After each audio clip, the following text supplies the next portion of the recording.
2000 वर्ष पहले एक ऐसा ही व्यक्ति इस संसार में रहता था जिसका नाम यीशु था।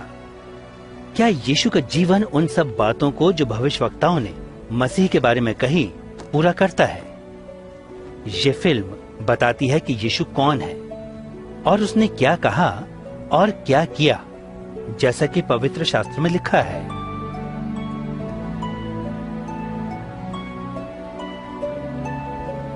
इस फिल्म में एक कलाकार ने यीशु का पात्र निभाया है। कोई भी इस योग्य नहीं है कि ये कार्य कर सके, लेकिन इस फिल्म को इसलिए बनाया गया है कि लोग यीशु के बारे में और उसके जीवन के बारे में जान सके और उस आशीष को जिसका वादा परमेश्वर ने किया है प्राप्त कर सकें। प्रिय थियोफिलस, मैं आपको क्रमानुसार उन सभी घटनाओं के बारे में लिख रहा हूं जो हमारे बीच घटी, ताकि आप हर बात के बारे में संपूर्ण सत्य को जान सकें।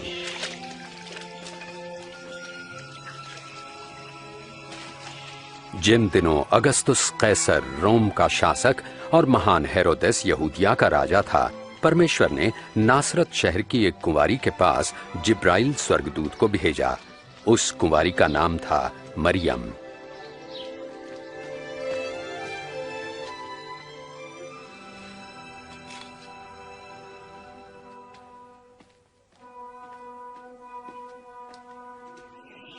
भयभीत न हो मरियम, आप पर परमेश्वर का अनुग्रह हुआ है। आप गर्भवती होंगी और एक पुत्र उत्पन्न होंगे और आप उनका नाम यीशु रखना। ये कैसे हो सकता है? मैं तो कुंवारी हूँ। पवित्र आत्मा आप पर उतरेगा, इस कारण वे पवित्र बालक परम प्रधान परमेश्वर के पुत्र कहलाएंगे तथा उनके राज्य का कभी अंत न होगा। मरियम यहूदिया के एक नगर अपनी चचेरी बहन एलिशिबा के पास गईं, जो स्वयं अद्भुत रूप से गर्भवती थीं। एलिशिबा, मरियम, बहन मरियम, तुम सब स्त्रियों में धन्य हो। धन्य है वो बालक जो तुम जनोगी, कि जैसे ही मैंने तुम्हारा प्रणाम सुना, बच्चा आनंद से मेरे गर्भ में उछल पड़ा।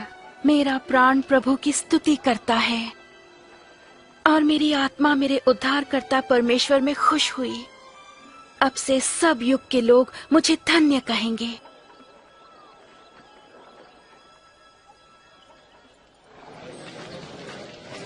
नासरत नगर के सब लोग सुनो कि कैसर अगस्तुस की आज्ञा से गलील और यहूदिया प्रांत के सभी निवासियों की गिनती होगी। इसीलिए सभी लोगों को अपने वतन में जाकर शीघ्र ही नाम दर्ज करवाना होगा।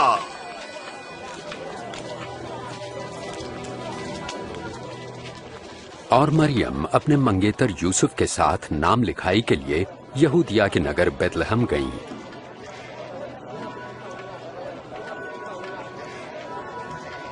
पर बेतलहम में उन्हें ठहरने की जगह ना मिली। उन्हें केवल गौशाला में ही जगह मिल सकी।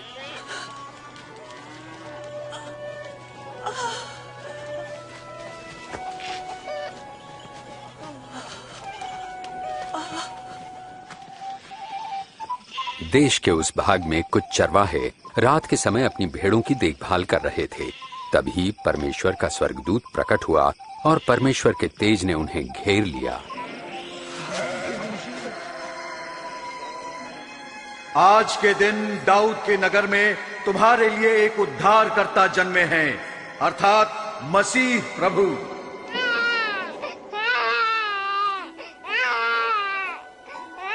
चरवाहे शीघ्र ही चरनी में जन्मे नवजात शिशु को देखने चल पड़े। वे उन प्रथम लोगों में गिने गए जिन्होंने कुंवारी माता द्वारा उद्धारकर्ता के जन्म का सुसमाचार फैलाया।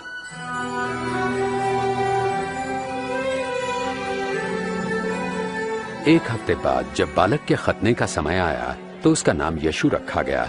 यूसुफ और मरियम बालक को परमेश्वर के सम्मुख प्रस्तुत करने यरूशलेम ले गए। आराधनालय में शिमोन नामक एक धर्मी और भक्त पुरुष थे जिन्हें पवित्र आत्मा से आश्वासन मिला था कि जब तक वे बालक मसीह का दर्शन न कर लें मृत्यु को न देखेंगे। परमेश्वर, अब आप अपने सेवक को अपने वचन अनुसार शांति से अपने पास बुला ले।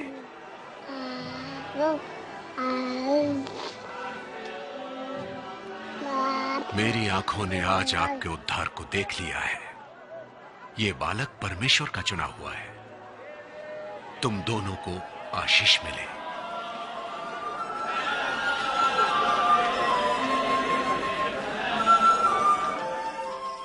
मूसा की व्यवस्थानुसार जब वे धार्मिक कर्तव्यों को पूरा कर चुके तो यरूशलेम से वापस नासरत लौट आए। जब यीशु 12 वर्ष के हुए तो मरियम और यूसुफ उन्हें फसह के पर्व के लिए यरूशलेम ले गए। लौटते समय उन्होंने सोचा कि बालक यीशु उनके साथ है, परंतु यीशु पीछे ही छूट गए थे। उन्हें ढूंढने के लिए वापस शहर लौटे और तीसरे दिन यीशु को आराधनालय में धार्मिक गुरुओं के साथ वार्तालाप करते पाया। यह किसका पुत्र है जो ऐसे प्रश्न पूछता है? हम नासरत से हैं। हमने सोचा ये हमारे साथी है। कृपया आप इसे क्षमा कीजिए। बालक यीशु की बातों ने सबको चकित कर दिया।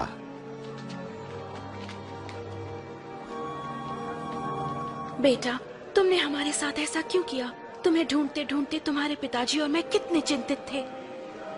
आप मुझे क्यों ढूंढते थे? क्या आप नहीं जानते कि मुझे परमपिता के कार्यों को पूरा करना है?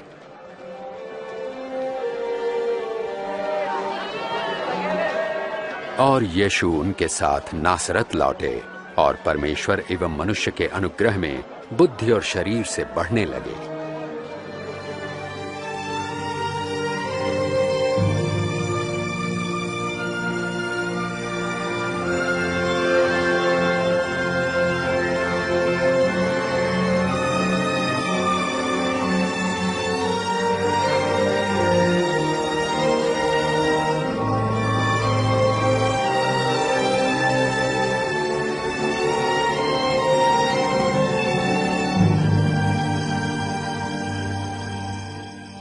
सम्राट तिबिरियुस के राज्य के 15वें वर्ष में पैंतुस पिलातुस यहूदिया का शासक था और हेरोदेस गलील का राजा। हन्ना और कैफा महायाजक थे।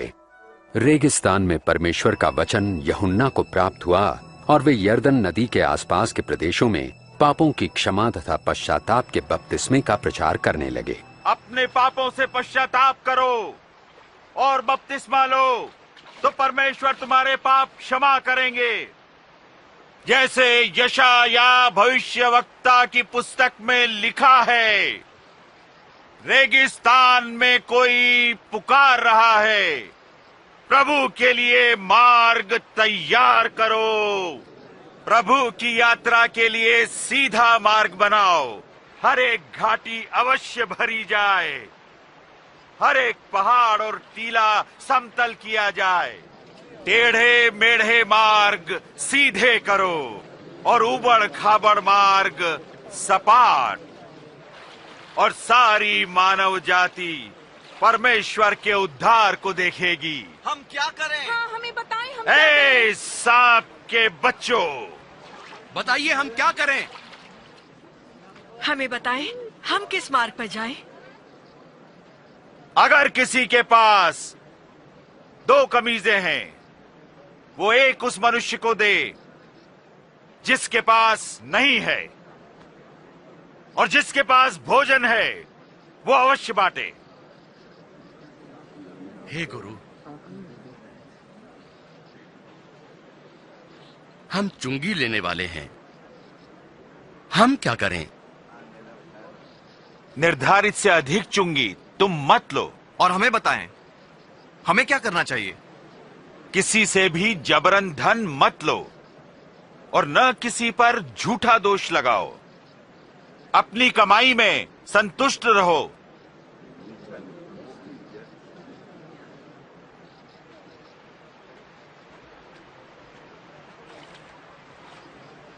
हमें बताएं, क्या आप मसीह हैं?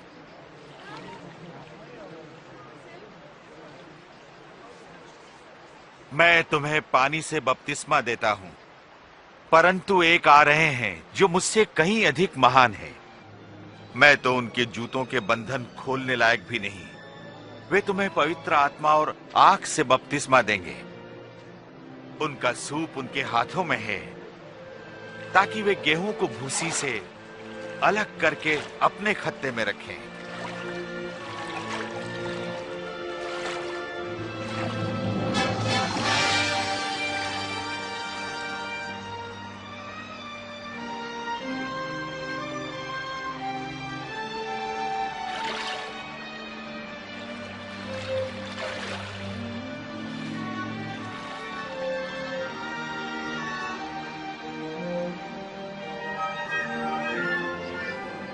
और पवित्र आत्मा कबूतर के रूप में यीशु पर उतरा।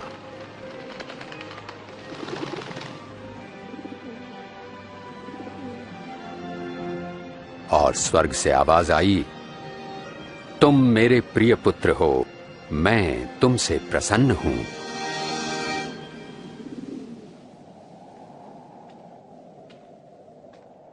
लगभग 30 वर्ष की आयु में यीशु ने अपनी सेवा आरंभ की। पवित्र आत्मा से परिपूर्ण यीशु यरदन से लौटे।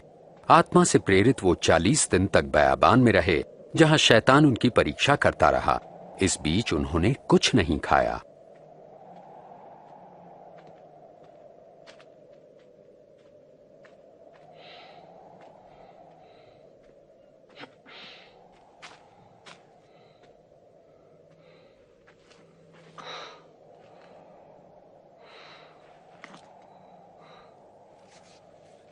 तब शैतान ने उनसे कहा, यदि आप परमेश्वर के पुत्र हैं तो इस पत्थर को रोटी बन जाने की आज्ञा दें।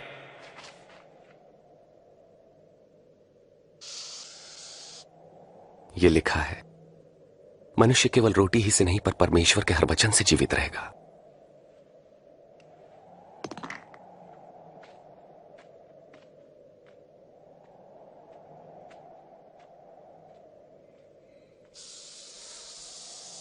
तब शैतान उन्हें ऊंचे स्थान पर ले गया और पल भर में जगत के सारे राज्य दिखाए। ये सब अधिकार और वैभव मैं आपको दूंगा। ये सब मुझे सौंपा गया है और जिसे मैं चाहूं उसे ये सब दे सकता हूं। यदि आप मुझे प्रणाम करें तो ये सब आपका हो जाएगा। यह भी लिखा है कि तुम प्रभु अपने परमेश्वर की उपासना करो और तुम केवल उन्हीं की सेवा करो।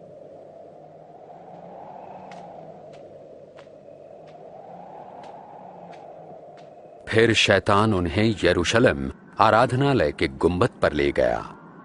यदि आप परमेश्वर के पुत्र हैं तो अपने आप को यहां से गिरा दें, क्योंकि पवित्र शास्त्र में लिखा है कि परमेश्वर अपने स्वर्गदूतों को आज्ञा देंगे कि वे आपकी रक्षा करें। वे आपको हाथों हाथ उठा लेंगे ताकि आपके पांव को पत्थर से ठेस तक न लगे। धर्मशास्त्र कहता है, तुम प्रभु अपने परमेश्वर की परीक्षा न करो।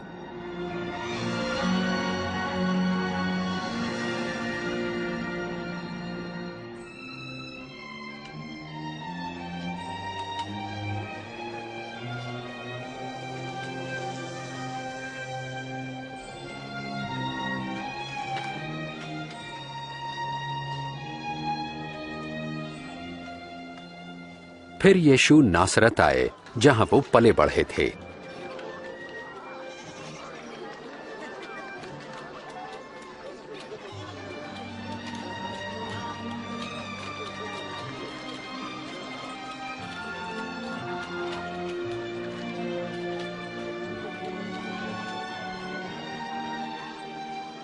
कैसी हो? अच्छी हूँ।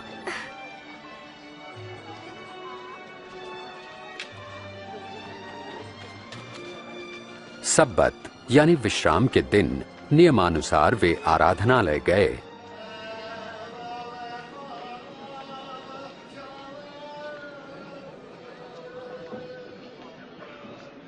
और उन्हें यशायाह भविष्यवक्ता की पुस्तक से एक भाग पढ़ने को कहा गया।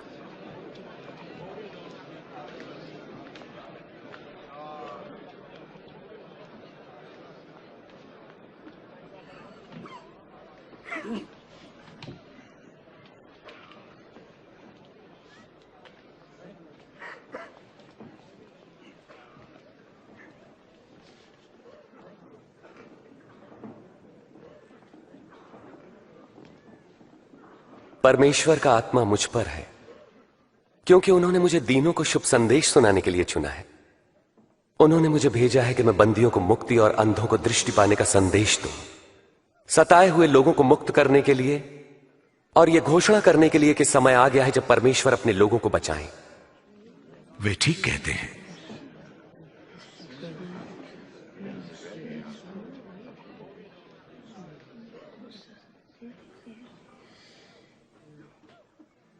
आज धर्मशास्त्र का यह लिख पूरा हुआ, जैसा तुमने अभी सुना। क्या परमेश्वर का वचन सच्चा ठहरा? ये प्रतिज्ञा तो केवल मसीह ही पूरा कर सकते हैं। हम कैसे जानेंगे?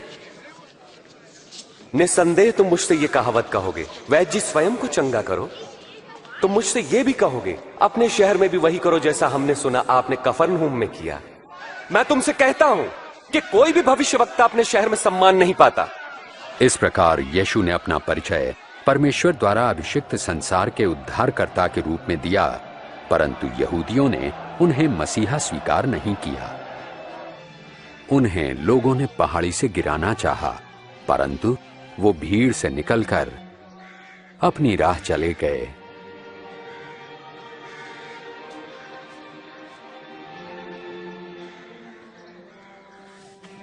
और गलील के नगर कफरनहूम पहुंचे।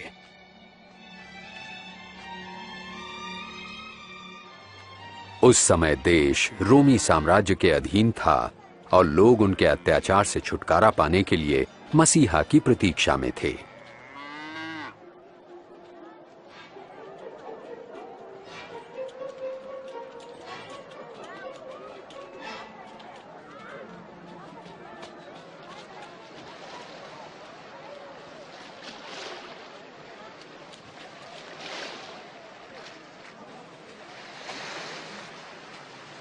तुम्हें शांति मिले। आपको भी स्वामी। तुम्हारी नाव में आ सकता हूं शिमोन? क्यों नहीं? यीशु हमें छोड़कर नहीं जा रहे हैं ना? स्वामी हमें कुछ बताइए। हमें कुछ बताएं। प्रभु यीशु हमें उपदेश दें।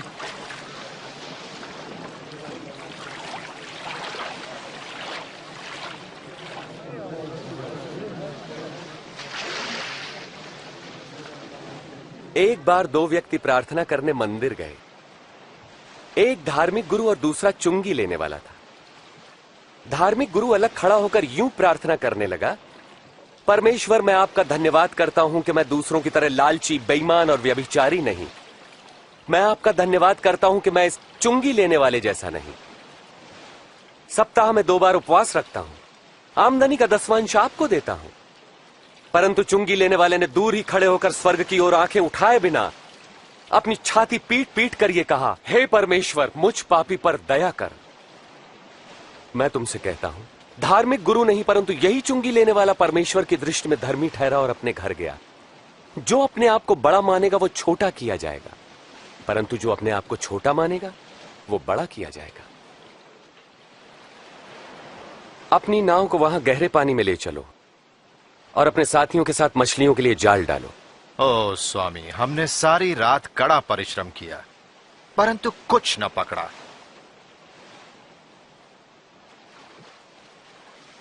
यदि आप कहते हैं तो मैं जाल डाले देता हूं। याकूब, यूहन्ना,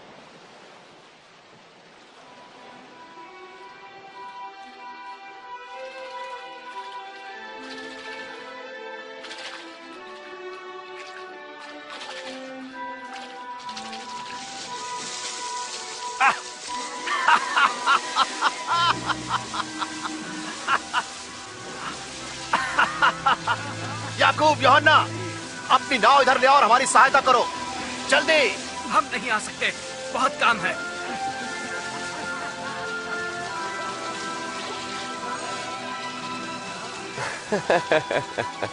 बस काफी है। इतनी मछलियां बहुत हैं।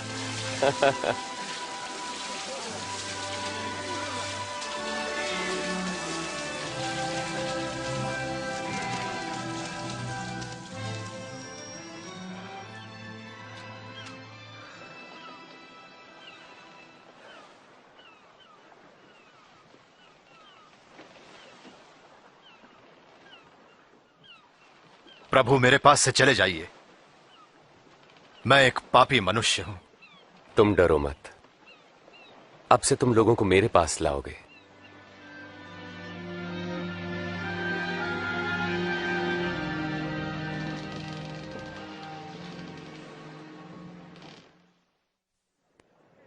मेरे पास आओ और मेरे वचन सुनो, मेरी मानो और तुम जीवन पाओगे। प्रभु को खोजो जब तक वो मिल सके, उन्हें पुकारो जबकि वो पास है।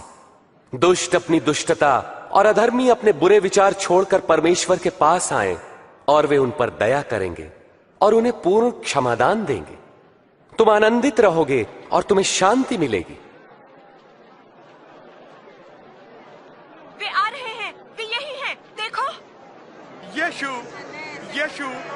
मेरी इकलौती बेटी को बचा ले प्रभु, मुझ पर दया करे। मेरी बेटी केवल 12 वर्ष की है और मरने को है। कृपा करके मेरे साथ चलिए। याइर, मुझे बड़ा दुख है। यीशु, तुम्हारी बेटी नहीं रही, इसलिए गुरु को कष्ट ना दे। डरो नहीं, विश्वास रखो, वो ठीक हो जाएगी।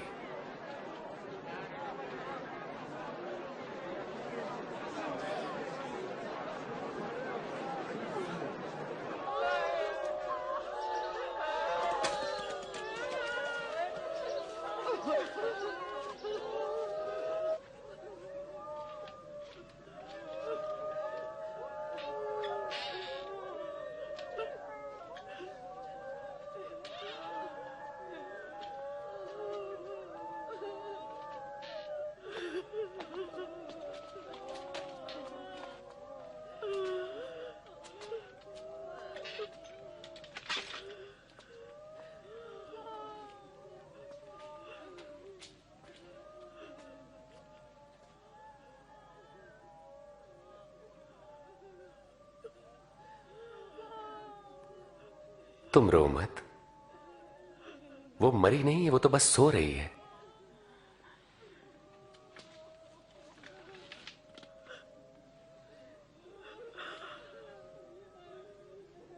बेटी उठो।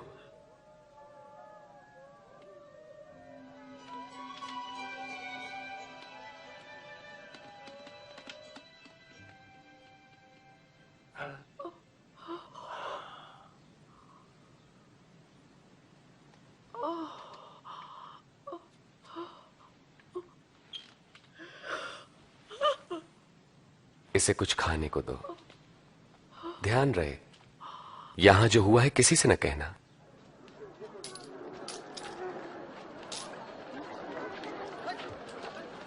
उसके बाद उसने चुंगी लेने वाले मत्ती लेवी को चुंगी स्थल पर बैठे देखा।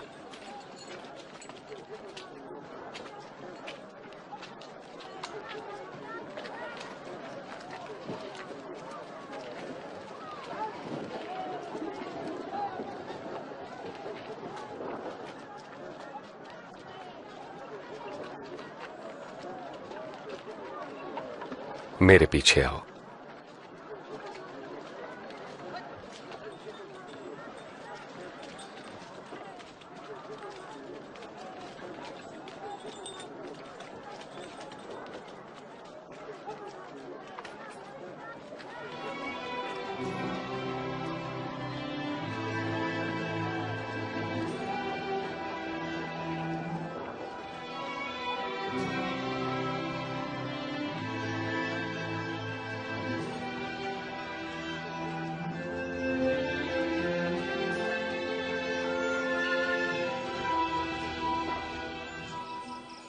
और यीशु प्रार्थना करने पहाड़ी पर गए, जहां वे सारी रात परमेश्वर से प्रार्थना करते रहे।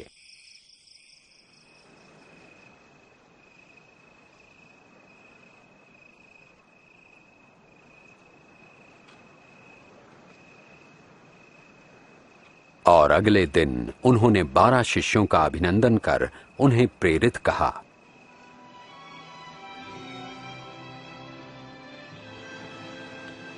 शिमोन, जिसे उन्होंने पतरस नाम दिया, और उसका भाई आंद्रियास, याकूब,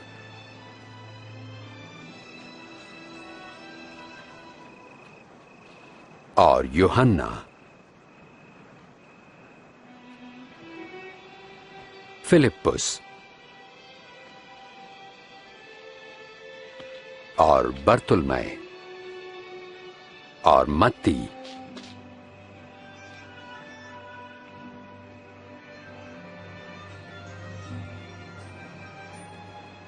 और थोमा, याकूब हल्फई का पुत्र, और शिमोन जो जलोतिस कहलाता था, यहूदा जो याकूब का भाई था, और यहूदा इस्करियोती जो विश्वासघाती निकला।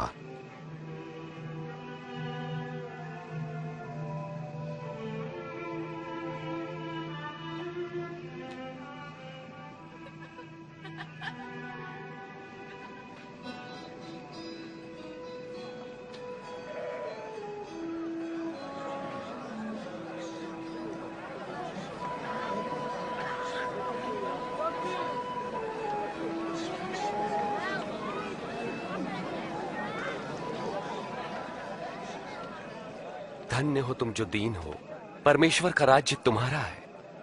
धन्य हो तुम जो भूखे हो, क्योंकि तुम तृप्त किए जाओगे। धन्य हो तुम जो रोते हो, तुम हर्षित होगे। धन्य हो तुम जब लोग धिक्कारें, नकारें और अपमानित करें और मेरे कारण तुम्हें बुरा कहें। जब ऐसा हो तो तुम आनंदित और मगन होना, क्योंकि तुम्हारे लिए स्वर्ग में बड़ा प्रतिफल है। उनके पूर्वजों ने भी भविष्यवक्ताओं के साथ ऐसा ही किया।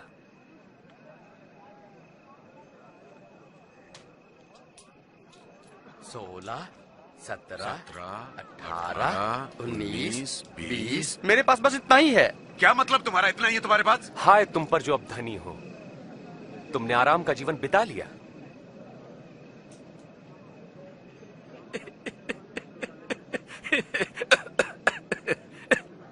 जो धनी ना बनना चाहे वो कोई पागल ही होगा। हाय तुम पर जो अब हंसते हो, तुम रोगे और विलाप करोगे। अफसोस जब लोग तुम्हारी बड़ाई करें, क्योंकि उनके पूर्वजों ने भी झूठे भविष्यवक्ताओं के लिए यही किया। पर मैं तुम लोगों से कहता हूं, शत्रुओं से प्रेम रखो, घृणा करने वालों का भला करो, जो श्राप दे उन्हें आशीष दो, बुरा करने वालों के लिए प्रार्थना करो।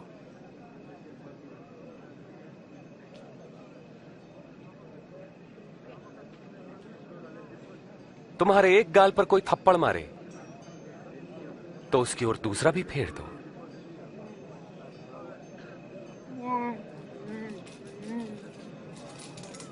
कोई तुम्हारा अंगर खा ले तो अपनी कमीज भी उसे दे दो। किसी भी मांगने वालों को मना मत करो। यदि कोई तुम्हारी वस्तु ले ले तो उसे वापस मत मांगो।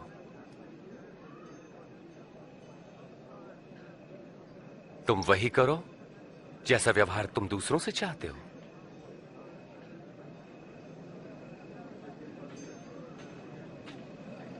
यदि तुम अपनों से प्रेम रखने वालों से प्रेम रखते हो तो तुम्हें आशीष क्यों कर मिलेगी? पापी भी अपने प्रेम रखने वालों से प्रेम रखते हैं। और यदि स्वयं पर भलाई करने वालों की भलाई करते हो तो तुम क्यों कर आशीष पाओगे? पापी भी ऐसा ही करते हैं। वे इसे कैसे छू सकते हैं? वो उससे कैसे बात कर सकता है? बेशर्म।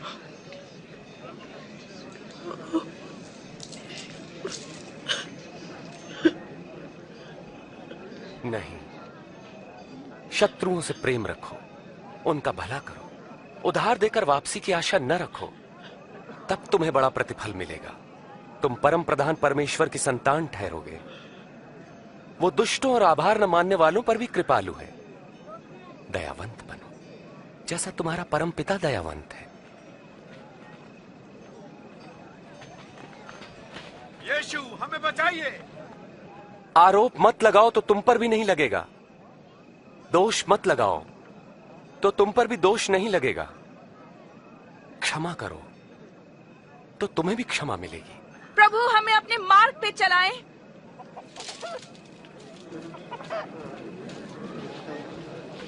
दो तो तुम्हें भी दिया जाएगा। जिस नाप से नापोगे उसी से तुम्हारे लिए भी नापा जाएगा। अंधा अंधे को मार्ग नहीं दिखा सकता। ऐसा करने पर दोनों ही गड्ढे में गिरेंगे। अपने भाई की आंख के तिनके को क्यों देखते हो जबकि अपनी ही आंख का लट्ठा नहीं देख पाते?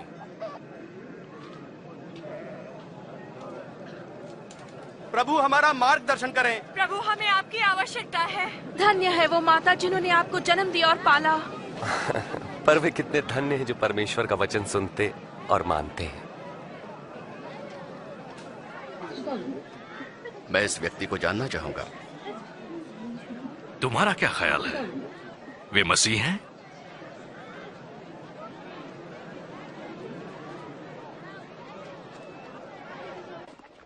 इस धर्मगुरु ने यीशु को रात्रि भोज पर बुलाया। यीशु उनके घर गए और भोजन करने बैठे। चलो बच्चों, यहां से चले जाओ। तुमने सुना नहीं? जाओ।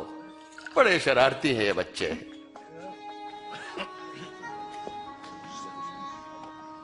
ये यहाँ क्या कर रही है? मुझे नहीं पता।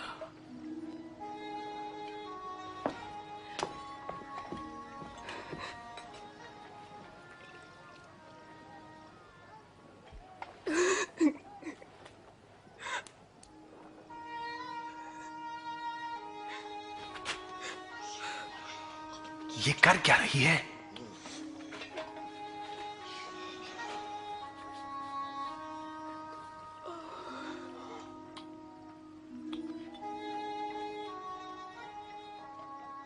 यदि ये मनुष्य सचमुच कोई भविष्यवक्ता होता तो जान लेता कि ये स्त्री कैसी है जो उसे छू रही है। वो जानता कि वो कैसा पापमय जीवन जी रही है। मैं जानता हूं कि ये स्त्री कौन है शिमोन। मैं तुम्हें एक बात बताता हूं। किसी महाजन के 2 कर्जदार थे। एक पर 500 और दूसरे पर 50 रुपए का कर्ज था। दोनों ही कर्ज चुकाने की स्थिति में नहीं थे। उसने दोनों का कर्ज माफ कर दिया। उससे अधिक प्रेम कौन करेगा? मेरे ख्याल से जिसका अधिक कर्ज माफ हुआ। तुमने ठीक कहा। इस स्त्री को देखो। मैं तुम्हारे घर आया, तुमने मुझे पैर धोने के लिए पानी भी नहीं दिया, पर इसने आंसुओं से मेरे पैर धोकर अपने बालों से पोंछा। तुमने चुंबन से मेरा अभिनंदन नहीं किया, पर जब से मैं आया हूं तब से इसने मेरे पांव चूमना न छोड़ा। तुमने मेरे सिर पर तेल नहीं मला, पर इसने मेरे पांव पर इत्र उड़ेला है। मैं तुमसे कहता हूं कि इस स्त्री का अत्यधिक प्रेम सिद्ध करता है कि इसके पाप जो बहुत थे क्षमा हुए, पर जिसे थोड़ी क्षमा मिली वो थोड़ा ही प्रेम करेगा।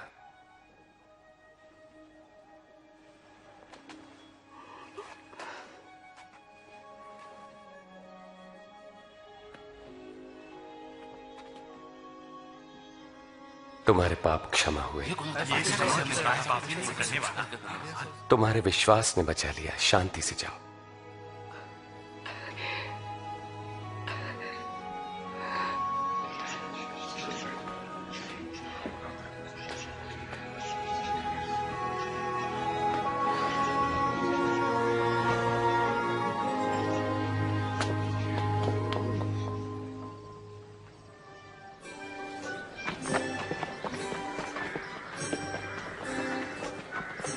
प्रभु यीशु जगह जगह परमेश्वर के राज्य का शुभ संदेश देने लगे। उनके साथ थे 12 शिष्य और दुष्ट आत्माओं से मुक्त की गई कुछ स्त्रियां। मरियम जो मगदलीनी कहलाती थी, योअन्ना जिसका पति खोजा हेरोदेस के दरबार में भंडारी था, और सुसन्ना।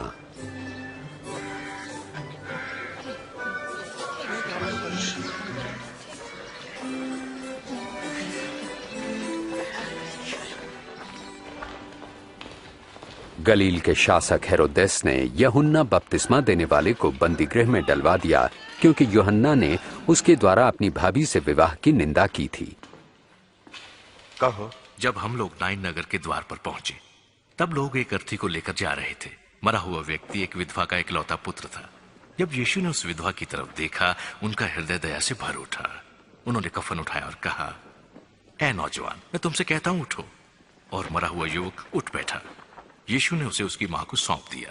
उनसे पूछो, क्या आप वही हैं जिनके आने के विषय में यूहन्ना ने प्रचार किया था, या फिर हम किसी और की प्रतीक्षा करें?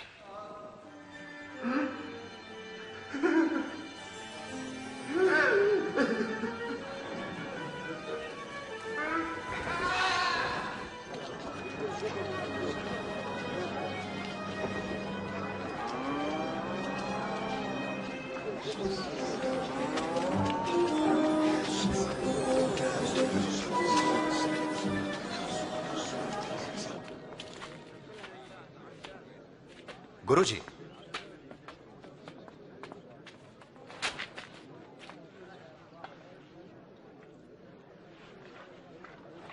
गुरुजी, यूहन्ना बपतिस्मा देने वाले ने हमें ये पूछने भेजा है, क्या आप वही हैं जो आने वाले थे, या हम किसी और के आने की प्रतीक्षा करें? जो कुछ तुमने देखा और सुना जाकर यूहन्ना से कहो। अंधे देख सकते हैं, लंगड़े चल सकते हैं। धन्य है वे लोग जो मुझ पर संदेह नहीं करते।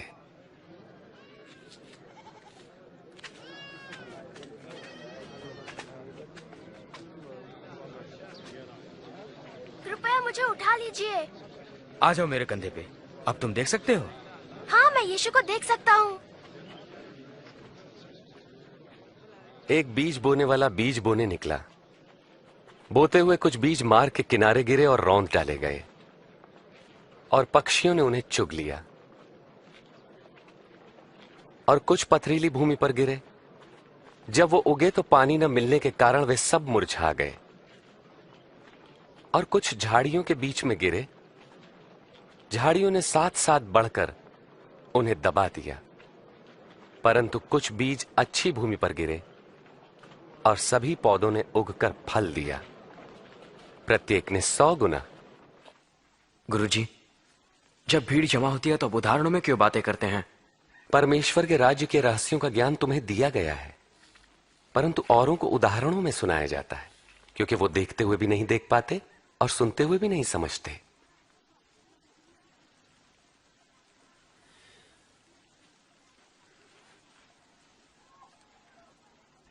इस उदाहरण का अर्थ यह है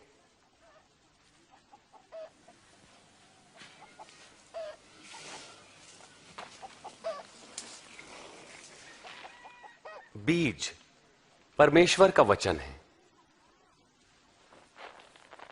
मार्ग के किनारे गिरे बीज उन्हें दर्शाते हैं जो वचन सुनते हैं, पर शैतान आकर उनके मन में से वचन चुरा लेता है ताकि वे विश्वास करके कहीं मुक्ति न पालें। पथरीली भूमि पर गिरे बीज उन्हें दर्शाते हैं जो वचन सुनकर आनंद से ग्रहण करते हैं, पर जड़ नहीं पकड़ पाते। वो कुछ देर तक विश्वास करते हैं और परीक्षा की घड़ी आने पर टिक नहीं पाते। झाड़ियों में गिरे बीज उन्हें दर्शाते हैं जो वचन सुनते हैं, परंतु जीवन की चिंताओं, धन, मोह व भोग विलास में फंसने से उनके फल कभी नहीं पकते। वे बीज जो अच्छी भूमि पर गिरे उन लोगों के प्रतीक हैं जो वचन सुनकर उसे भले और आज्ञाकारी मन से ग्रहण करते हैं और फलवंत होने तक उन्हें संभाले रखते हैं।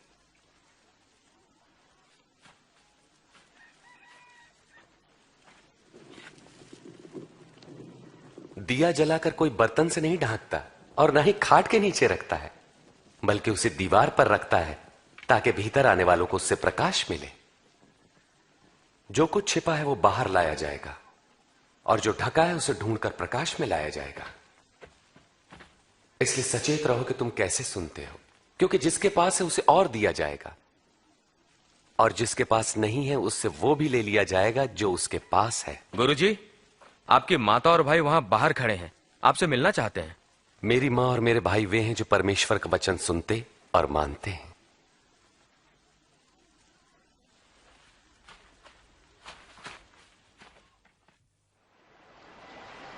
एक दिन प्रभु यीशु अपने शिष्यों के साथ एक नाव पर बैठे और उनसे कहा, आओ हम झील के पार चलें। नाव चल रही थी और यीशु सो गए।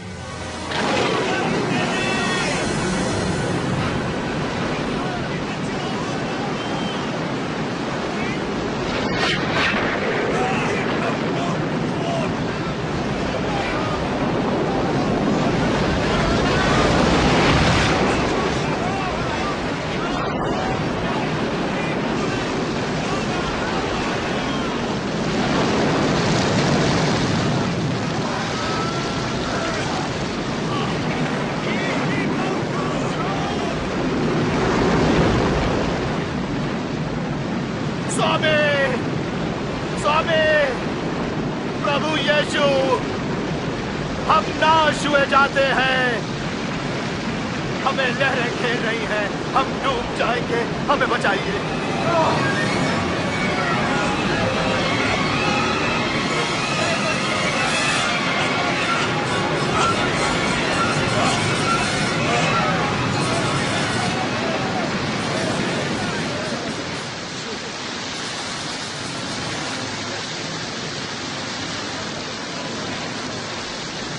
अब हम बच जाएंगे।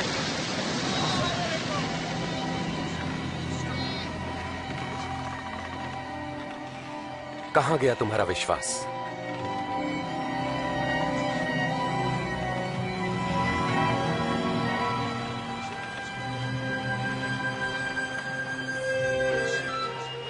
और वे गरासिनियों के देश पहुंचे जो झील के पार गलील के सामने था।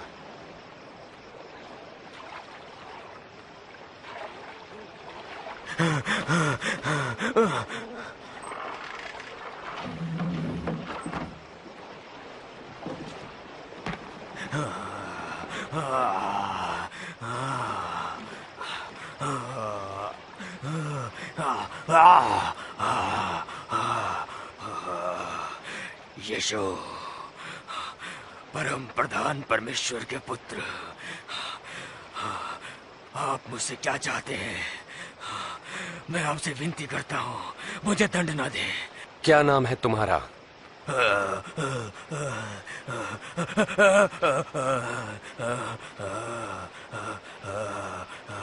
सेना। प्रभु विनती करते हैं हमें नरक कुंड में ना भेजें, पर सुअरों के उस झुंड में भेज दें।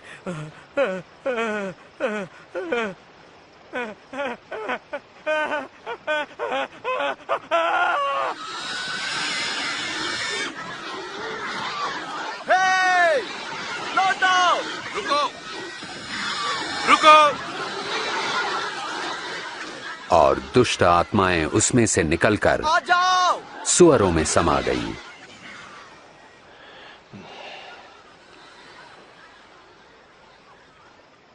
यहां से चला जा। हे जादूगर, हमें छोड़ दे। यहां से दूर चला जा। हमें छोड़ दे। यहां से चला जा। आप जहां जाएंगे मैं भी साथ चलूंगा। मुझे अपने साथ आने दें। घर लौट जाओ। परमेश्वर ने जो किया है वो बताओ।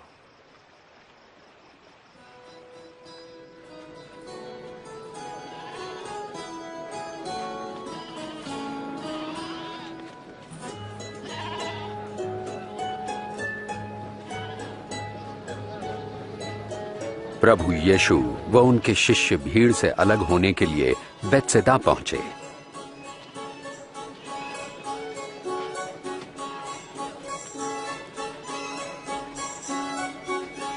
पर भीड़ को इसका पता चल गया तो वो प्रभु के पीछे हो ली।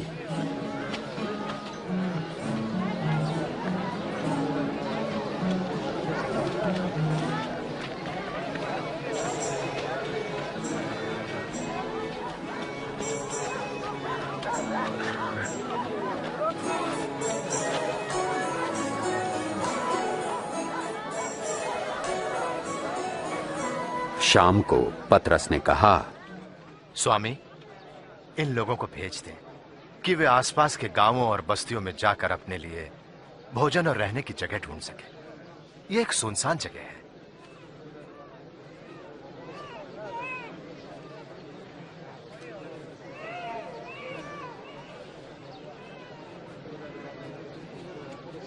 तुम स्वयं इनके भोजन का प्रबंध करो। लेकिन हमारे पास केवल 5 रोटियां और 2 मछलियां ही हैं।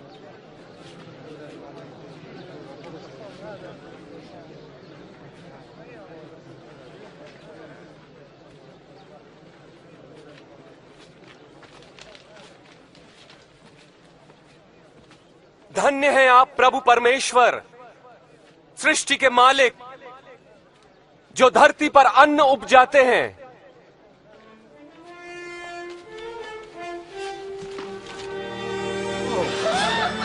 ये तो चमत्कार है। विश्वास नहीं होता।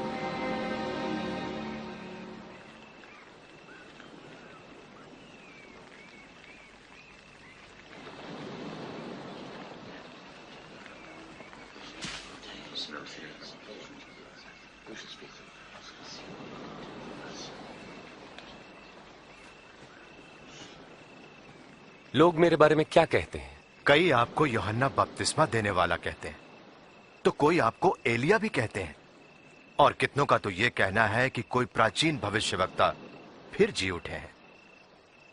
तुम क्या कहते हो? तुम बताओ, कौन हूं मैं?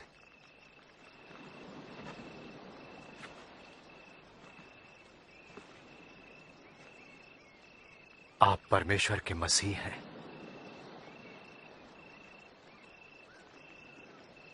तुम ये बात किसी से न कहना। मेरे लिए अवश्य है कि मैं दुख उठाऊं, तिरस्कृत किया जाऊं और जान से मार डाला जाऊं, परंतु तीसरे दिन मृतकों में से जी उठूं।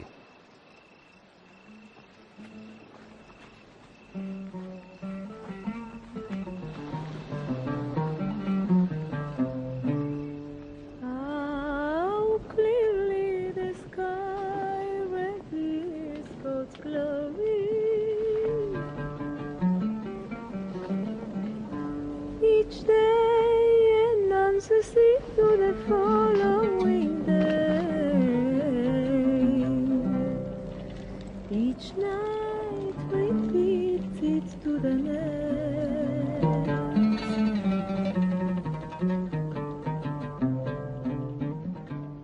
क्या तुम में से कोई मेरे साथ आएगा?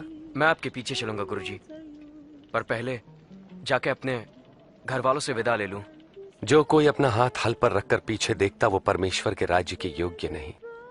यदि कोई मेरे साथ चलना चाहता है तो वो स्वयं से इनकार करे और प्रतिदिन अपना क्रूस उठाकर मेरे पीछे हो ले। क्योंकि जो कोई अपने प्राण बचाना चाहेगा वो उसे खोएगा, और जो कोई मेरे लिए अपने प्राण खोएगा वो उसे बचाएगा। यदि मनुष्य सारे जगत को प्राप्त कर अपने प्राण खो दे तो क्या लाभ? जो कोई मुझसे और मेरी शिक्षाओं से लजाता है तो मैं भी अपनी और पिता की व स्वर्गदूतों की महिमा सहित जब आऊंगा तो उस मनुष्य से लजाऊंगा।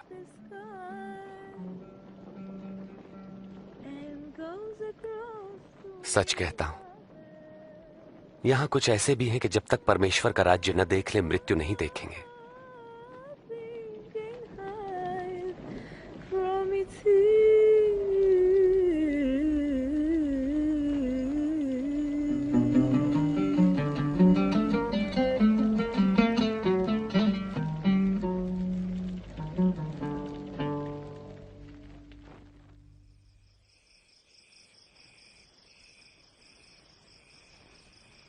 तब प्रभु यीशु यूहन्ना, याकूब और पतरस के साथ पहाड़ पर प्रार्थना के लिए गए।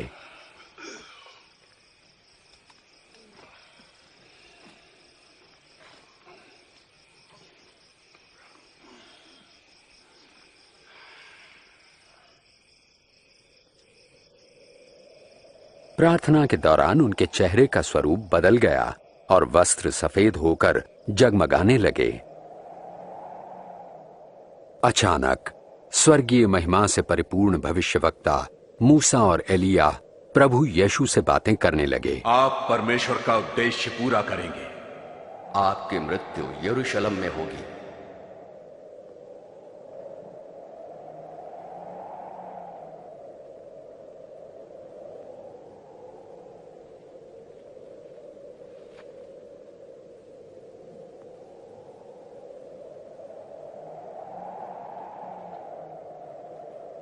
जाते समय पतरस ने प्रभु यीशु से कहा, स्वामी,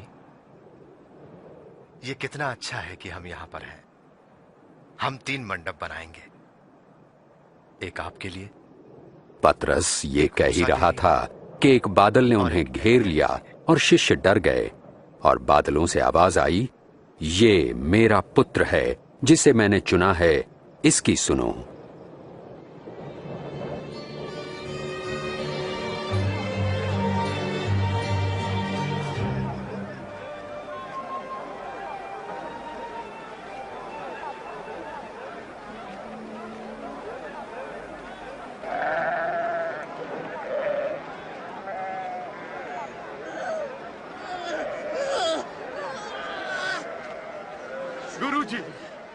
गुरुजी, कृपा करके मेरे बेटे को देखिए, दया करके उसकी सहायता कीजिए।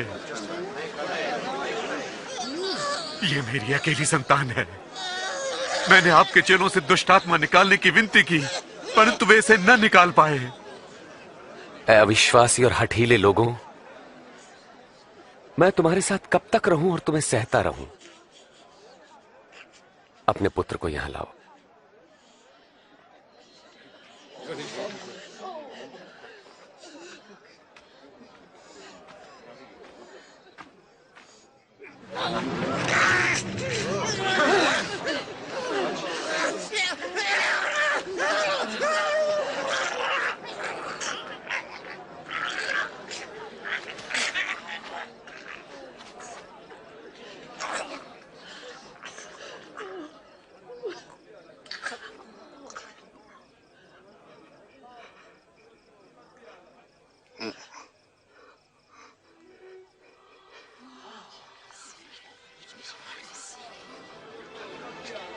अरे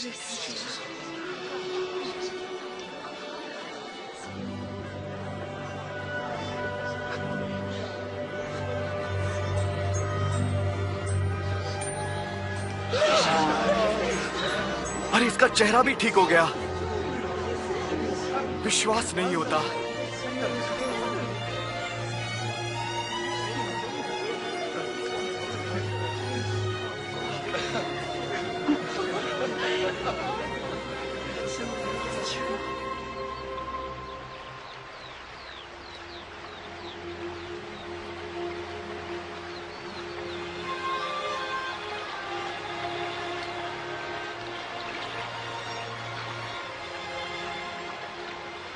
हमें प्रार्थना करना सिखाएं, जैसे यूहन्ना ने अपने शिष्यों को सिखाया। तुम इस तरह प्रार्थना करो, हे हमारे पिता आप जो स्वर्ग में हैं, आपका नाम पवित्र माना जाए, आपका राज्य आए, आपकी इच्छा जैसे स्वर्ग में वैसे ही पृथ्वी पर भी पूरी हो। हमारी प्रतिदिन की रोटी आज हमें दें, हमारे अपराधों को क्षमा करें जैसे हमने अपने अपराधियों को क्षमा किया है, और हमें परीक्षा में न पड़ने दें परंतु बुराई से बचाएं।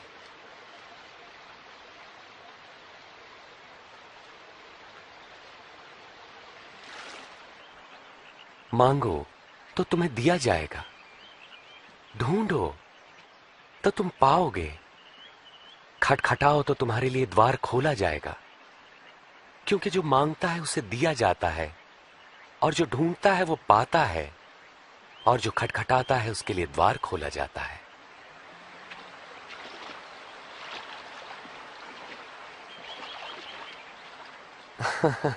तुम में से ऐसा कौन पिता होगा जो अपने पुत्र को रोटी मांगने पर पत्थर देगा या पानी मांगने पर उसे जहर देगा? जब तुम बुरे होकर अपने बच्चों को अच्छी वस्तुएं देना जानते हो,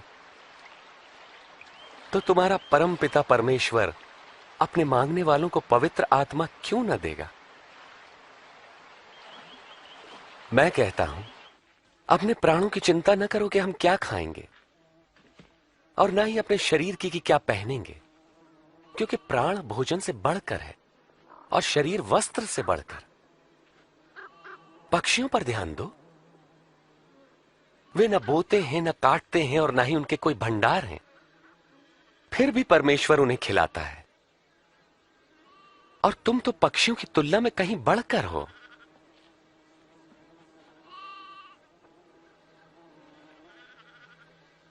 तुम में से कौन चिंता करके अपनी आयु बढ़ा सकता है? जब तुम ये छोटा सा काम नहीं कर सकते तो बाकी चिंता क्यों करते हो? इन फूलों को देखो, ये कैसे बढ़ते हैं। वे किसी तरह का परिश्रम नहीं करते। राजा सुलेमान इनमें से एक के समान भी सुंदर वस्त्र न पहन सका। यदि परमेश्वर मैदान की घास को सजाते जो आज है और कल आग में झोंकी जाएगी, तो निश्चय ही वो तुम्हें भी वस्त्र पहनाएंगे। हे अल्पविश्वासियों, हमारे विश्वास को बढ़ाएं। यदि तुम्हारा विश्वास राई के दाने के बराबर भी होता तो तुम इस पेड़ से कहते कि जड़ से उखड़कर समंदर में जा लग, तो ये तुम्हारी बात मान लेता।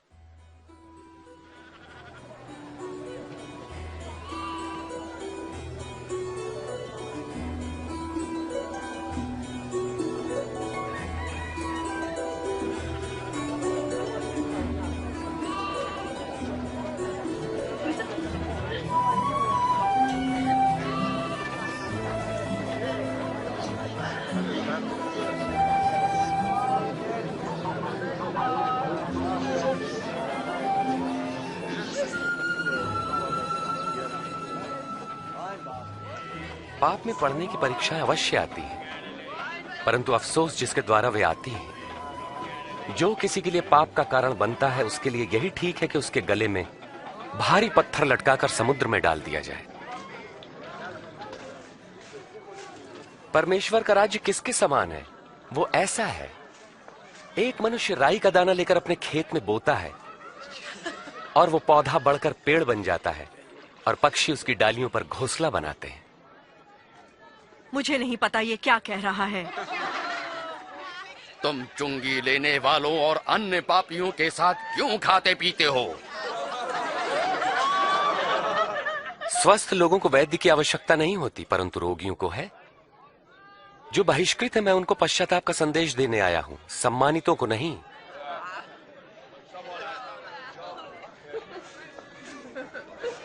हमें स्वर्ग के राज्य के बारे में बताएं। क्या और भी कुछ है? ऐ मेरे लोगों, भयभीत ना हो। परम पिता की यह इच्छा है कि तुम्हें राज्य दें। अपना सब कुछ बेचकर पैसा गरीबों को दान कर दो और ऐसे बटुए बनाओ जो फटते नहीं। स्वर्ग में धन इकट्ठा करो जहां वो घटता नहीं, क्योंकि कोई चोर वहां नहीं पहुंच सकता, न ही कीड़ा उसे नष्ट कर सकता है। जहां तुम्हारा धन होगा वहीं तुम्हारा मन भी लगेगा।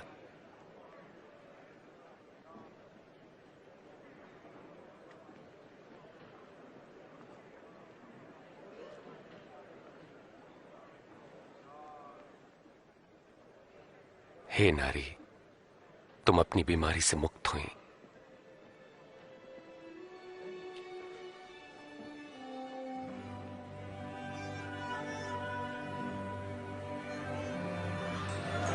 देखो, देखो ये चंगी हो गई।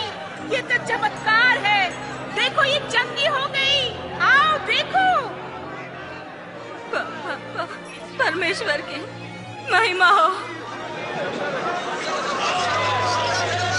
18 साल परमेश्वर आपको सुखी रखे। हफ्ते में 6 दिनों तक हम काम कर सकते हैं, तो चंगाई के लिए हम इनमें से किसी भी दिन आ सकते हैं, मगर विश्राम के दिन नहीं। अरे कपटियों, क्या विश्राम के दिन तुम में से हर कोई अपने गधे या बैल को खोलकर उन्हें पानी पिलाने नहीं ले जाता? और यहां पर यह स्त्री जो अब्राहम के वंश से है, जो 18 वर्ष तक शैतान के बंधन में थी, क्या विश्राम के दिन उसे मुक्त करना उचित न था?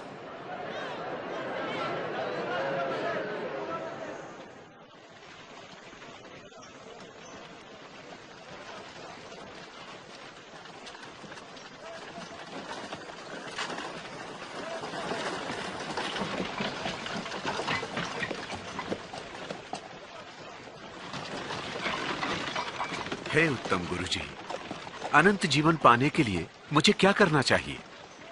तुम मुझे उत्तम क्यों कहते हो? कोई भी उत्तम नहीं परमेश्वर के सिवा।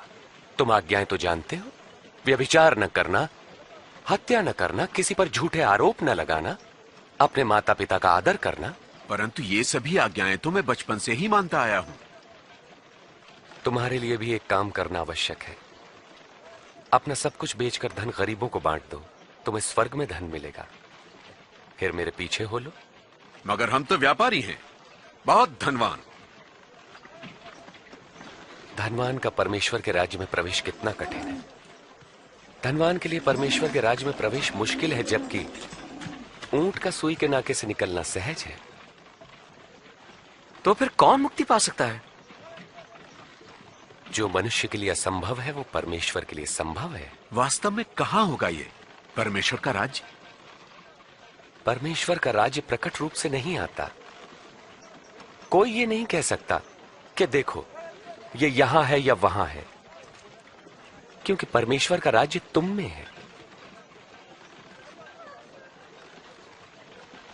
वो समय आएगा जब तुम परमेश्वर के पुत्र के आगमन का दिन देखना चाहोगे, पर देख ना पाओगे। जैसे बिजली आकाश की एक ओर से दूसरी ओर तक प्रज्वलित होती है, वैसे ही परमेश्वर का पुत्र भी प्रकट होगा। परंतु पहले उसे बहुत दुख उठाना होगा और इस युग के लोग उसका तिरस्कार करेंगे।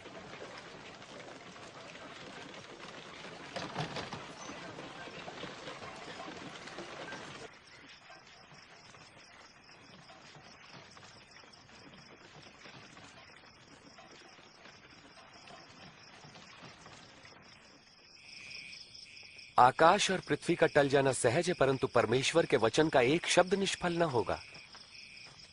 मैं कहता हूं, जो तुम देखते और सुनते हो, बहुत से भविष्यवक्ताओं और राजाओं ने देखना और सुनना चाहा, परंतु ऐसा न कर सके। हम क्या करें? धर्मशास्त्र क्या कहता है? इसका क्या अर्थ है? तुम अपने प्रभु परमेश्वर को संपूर्ण हृदय, संपूर्ण प्राण, संपूर्ण सामर्थ्य, संपूर्ण मन से प्रेम करो। पड़ोसी को अपने समान प्रेम करो। तुमने ठीक कहा, यही करो तो जीवित रहोगे। मेरा पड़ोसी कौन है? वे सैनिक तो नहीं? क्या राजा होगा?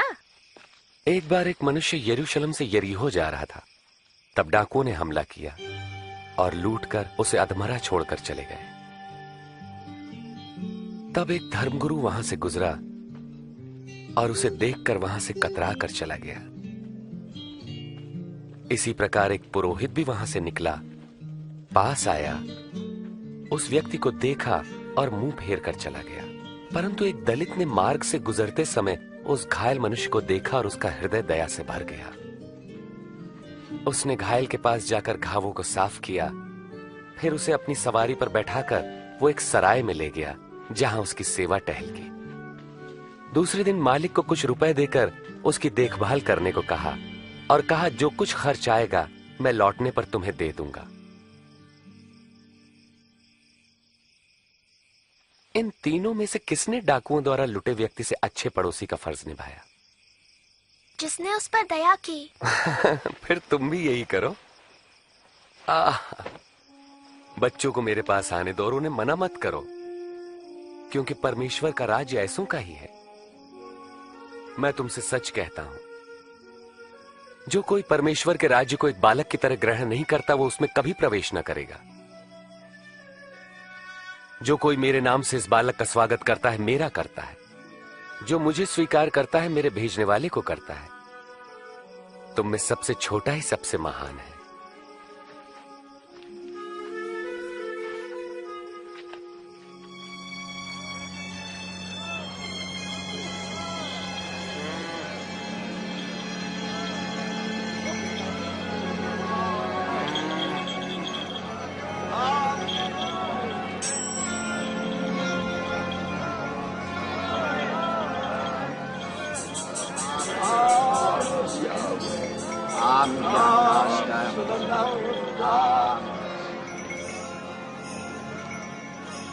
यहाँ क्या हो रहा है? कौन जा रहा है? नासरत के यीशु यहाँ से जा रहे हैं।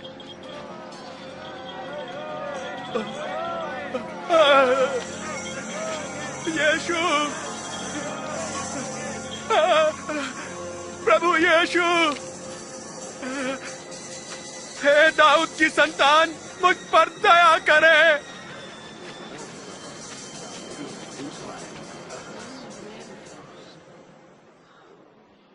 मैं तुम्हारे लिए क्या करूं? मैं फिर से देखना चाहता हूं।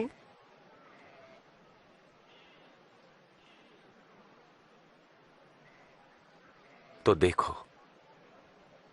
तुम्हारे विश्वास ने तुम्हें चंगा किया। मैं देख सकता हूं, मुझे दिखाई पड़ रहा है, मैं देख रहा हूं। यीशु,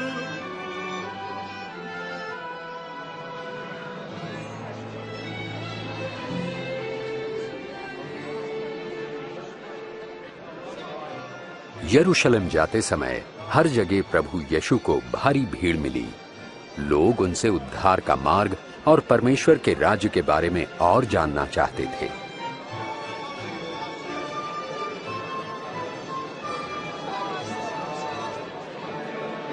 ये मनुष्य भविष्यवक्ता है। मेरे प्रभु और स्वामी, मुझे बचाइए।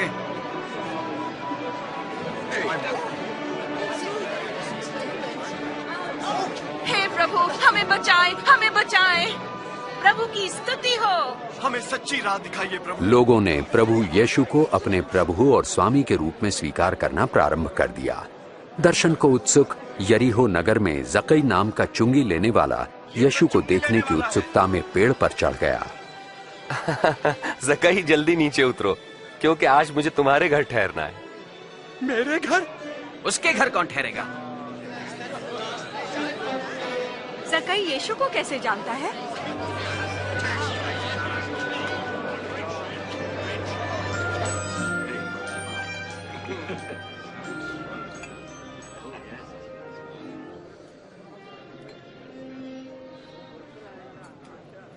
सुनो, मैं अपनी संपत्ति का आधा भाग गरीबों को दे दूंगा। अगर मैंने किसी को ठगा है तो मैं उसे 4 गुना लौटा दूंगा।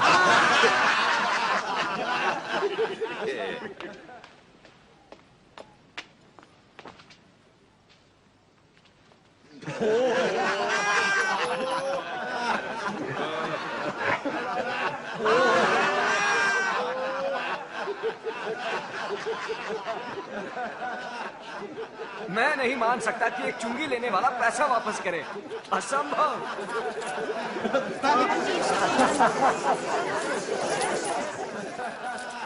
आज इस घर में मुक्ति आई है। ये मनुष्य भी इब्राहिम के वंश से ही है। मैं खोए हुओं को ढूंढने और उनका उद्धार करने आया हूं।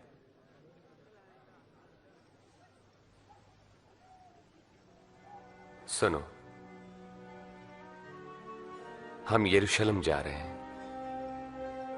जहां मेरे विषय में की गई भविष्यवक्ताओं की हर भविष्यवाणी पूरी होगी। मुझे अन्य जातियों के हाथ सौंपा जाएगा। वे मेरा उपहास करेंगे, मुझे अपमानित कर मुझ पर थूकेंगे, कोड़े लगाएंगे और मार डालेंगे, परंतु तीसरे दिन मैं जी उठूंगा।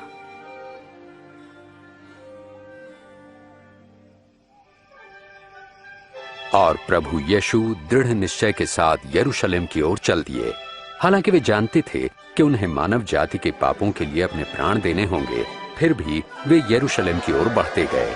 बहुत से लोग उनके आगमन पर आनंदित हुए और उन्हें अपना राजा मान लिया।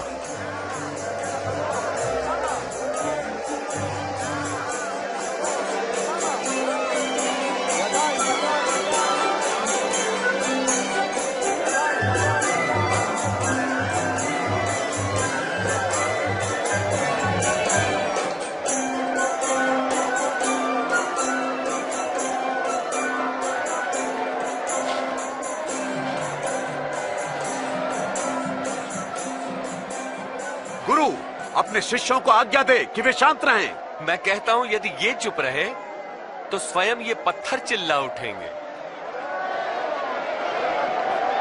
सबको आशीष मिले।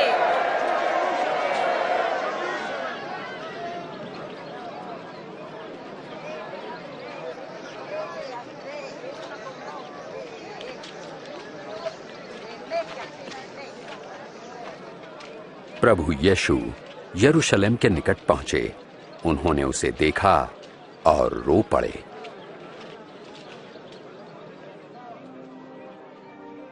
भला होता यदि तू आज अपनी शांति का मार्ग जान लेता, परंतु तू इसमें असफल रहा। वे दिन आएंगे जब तेरे शत्रु मोर्चा बांधकर तुझे घेर लेंगे और चारों ओर से तुझ पर प्रहार करेंगे। इन्हीं दीवारों के बीच तुझे तबाह कर देंगे, तुझे और तेरे लोगों को, और वो पूरी तरह तेरा सर्वनाश करके रहेंगे, क्योंकि तूने अपने अनुग्रह के समय को नहीं पहचाना।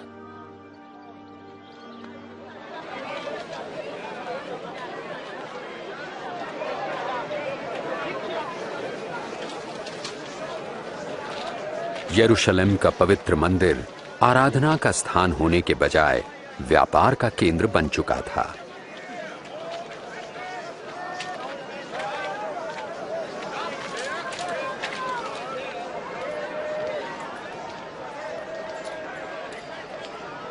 पाँच, 6, 7, 8, 9, 10, 11, 12, 13, 14, 15, 16, 17, 18, 19, 20, 21, 22, 23, 24, 25, 26, 27, 28।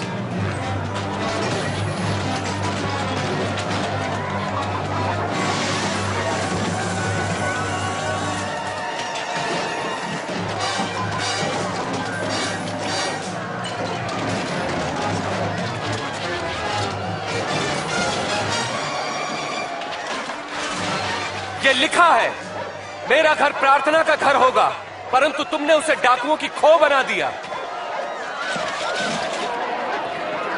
ये मेरे जानवरों को भगा रहा है। रोको उसे, रोको उसे।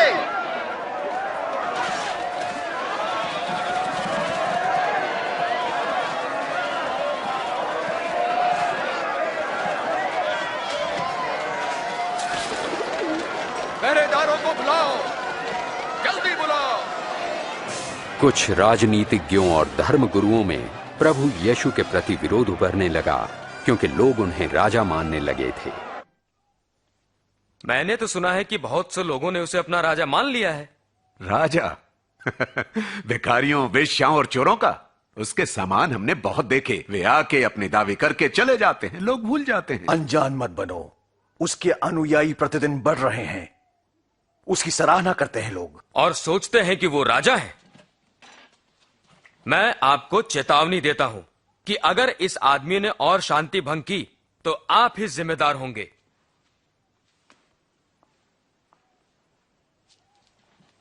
शायद इसे ही कहते हैं, हमें गलीली का सामना करना होगा। और जैसे जैसे धर्मगुरुओं और शास्त्रियों के पाखंडी वर्ग के प्रति यीशु का तिरस्कार बढ़ने लगा, यहूदियों में उनके अनुयायी भी बढ़ने लगे। दूसरी तरफ उन लोगों का भी विरोध बढ़ा जिनकी उन्होंने आलोचना की थी। प्रभु यीशु ने मंदिर में एक निर्धन विधवा को 2 तांबे के सिक्के डालते देखा। ज्यादा नहीं दे सकती? मैं कहता हूं, इस निर्धन विधवा ने सबसे ज्यादा दान दिया है, क्योंकि दूसरों ने अपने बहुत से धन में से थोड़ा सा दिया है, परंतु इसने गरीब होते हुए भी अपनी सारी जीविका और पूंजी दे दी। हमें बताइए, आपको ऐसा कहने का क्या अधिकार है? किसने दिया आपको यह अधिकार? अब मैं तुमसे एक प्रश्न पूछता हूं, यूहन्ना को बपतिस्मा देने का अधिकार परमेश्वर से मिला था या मनुष्य से?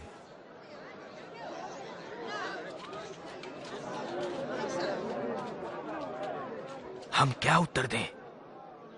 यदि परमेश्वर की ओर से कहेंगे तो वो कहेगा तुमने यूहन्ना का विश्वास क्यों नहीं किया? और यदि मनुष्य की ओर से कहें तो ये भीड़ हमें पत्थरवाह करेगी, क्योंकि ये सब यूहन्ना को भविष्यवक्ता मानते हैं। हमें नहीं मालूम ये अधिकार कहां से मिला। तो मैं भी तुम्हें नहीं बताता कि मैं ये सब कुछ किस अधिकार से करता हूं।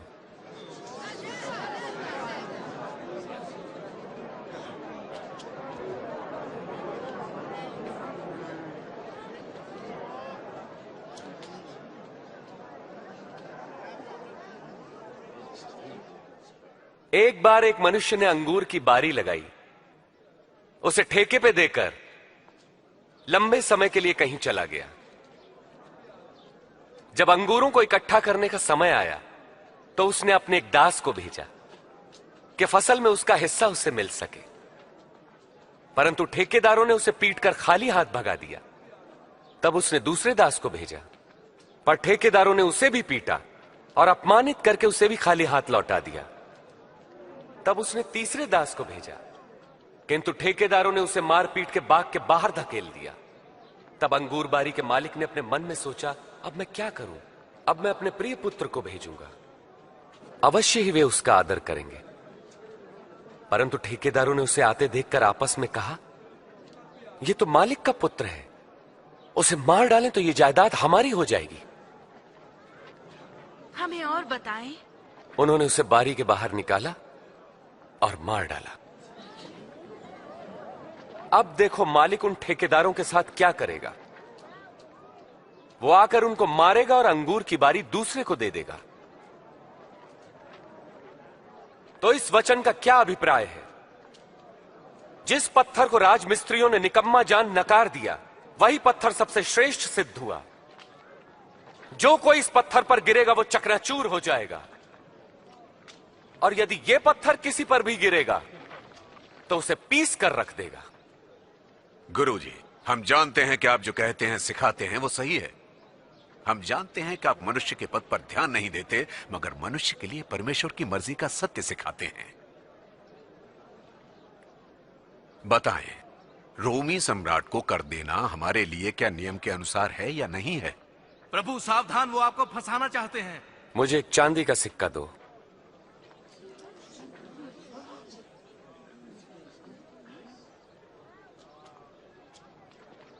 इस पर किसका चित्र और नाम अंकित है? राजा का। तब जो राजा का है वो सब राजा को दो, जो परमेश्वर का वो परमेश्वर को दो। हमारा इस विषय में क्या उत्तर है?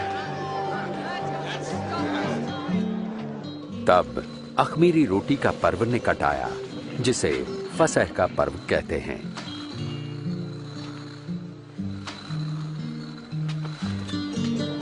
और प्रभु यीशु ने शिमोन पतरस और यूहन्ना को फसह का भोजन तैयार करने पहले ही भेज दिया।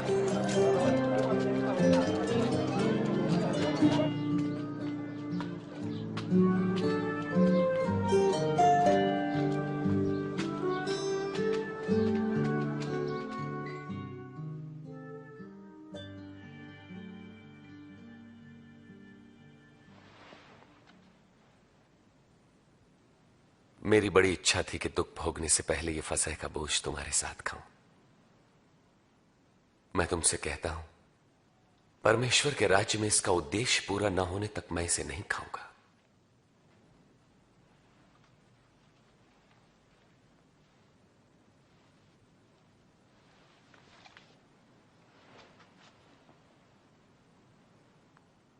धन्य है आप प्रभु परमेश्वर, सृष्टि के मालिक, जो अंगूर की बेल पर फल लाते हैं।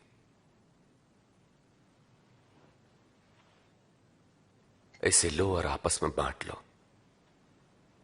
मैं तुमसे कहता हूं कि जब तक परमेश्वर का राज्य ना आ जाए मैं अंगूर का रस नहीं पीऊंगा।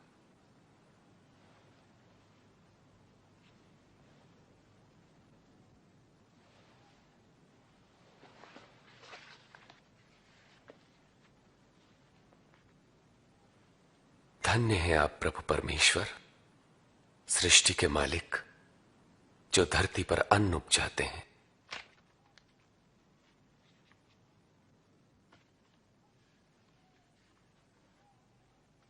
यह मेरी देह है जो तुम्हारे लिए दी जाती है। मेरी याद में ऐसा ही किया करो।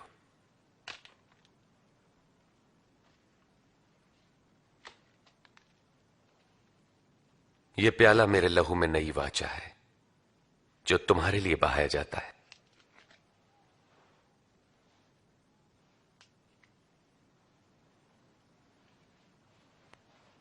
पर देखो, मुझे पकड़वाने वाला मेरे साथ इसी मेज पर है। मेरी मृत्यु तो निश्चित है जैसा कि परमेश्वर ने ठहराया है, पर अफसोस उस पर जो मुझे पकड़वाए। ये नहीं हो सकता, ये कोई नहीं सकता, असंभव। कौन है वो धोखेबाज प्रभु?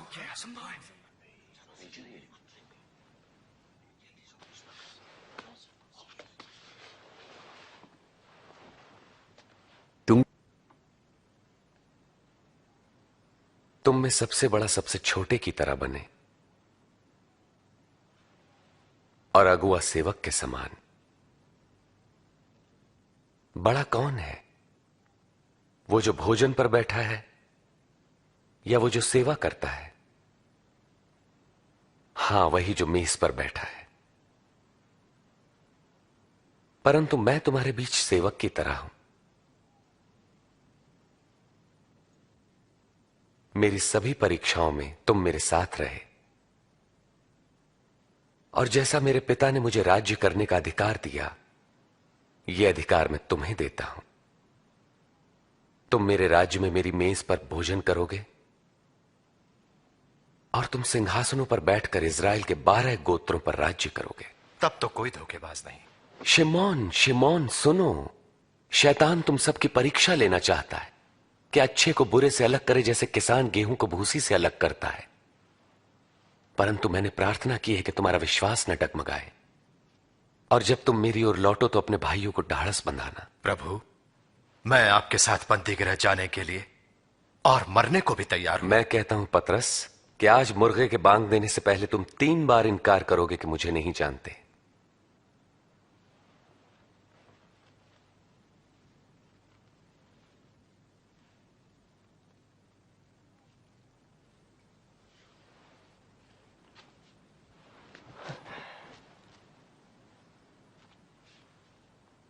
मैंने तुम्हें बिना बटुए, झोली और जूते के भेजा तो कोई कमी हुई? नहीं, कोई कमी नहीं।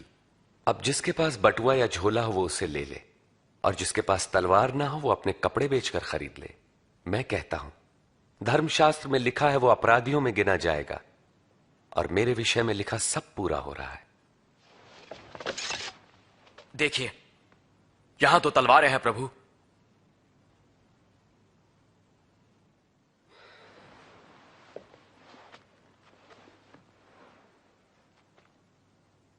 बहुत है। और प्रभु यीशु से छुटकारा पाने के लिए धर्म गुरुओं की एक सभा हुई। तब शैतान यहूदा इस्करियोती में समा गया, जो 12 शिष्यों में से एक था। उसने धार्मिक गुरुओं के साथ मिलकर प्रभु यीशु को पकड़वाने का षड्यंत्र रचा। प्रभु यीशु प्रार्थना करने यरूशलेम से जैतून के पहाड़ पर गए।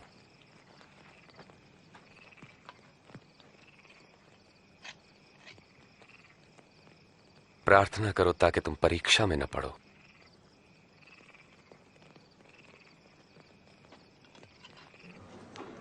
यहूदा इस्करियोती ने केवल 30 चांदी के सिक्कों के लिए प्रभु यीशु से विश्वासघात किया। प्रभु यीशु जानते थे कि मानव जाति के पापों के लिए उनके प्राण देने की घड़ी आ पहुंची है, और वे प्रार्थना करने लगे।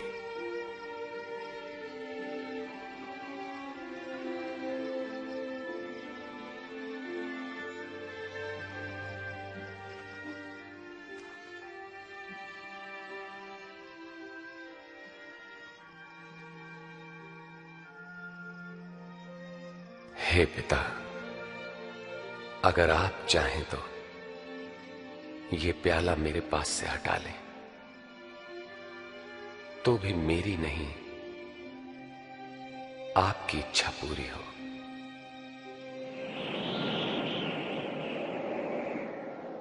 और प्रभु यीशु को सामर्थ्य देने के लिए एक स्वर्गदूत प्रकट हुआ,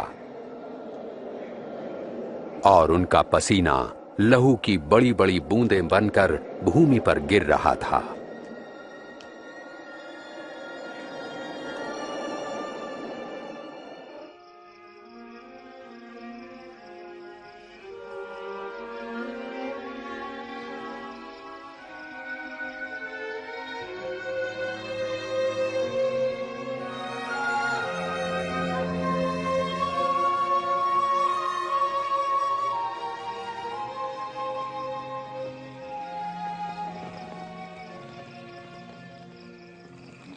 तुम क्यों सो रहे हो?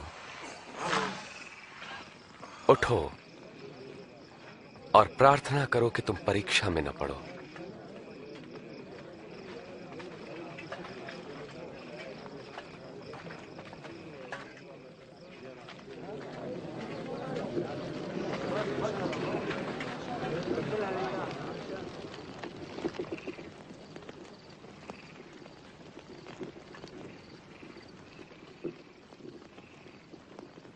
यहूदा,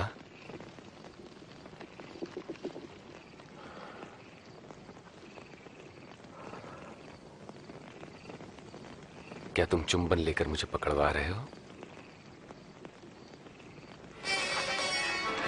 प्रभु, क्या इसे तलवार से मार दें?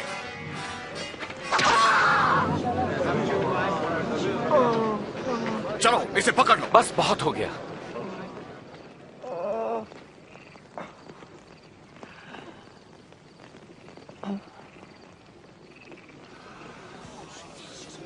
चमत्कार। मुझे डाकू समझकर तुम तलवारें और लाठियां लेकर आए हो। मैं मंदिर में हर दिन तुम्हारे साथ था, तब तुमने मुझे नहीं पकड़ा। ये तुम्हारे सक्रिय होने की घड़ी है, जबकि अंधकार का साम्राज्य है।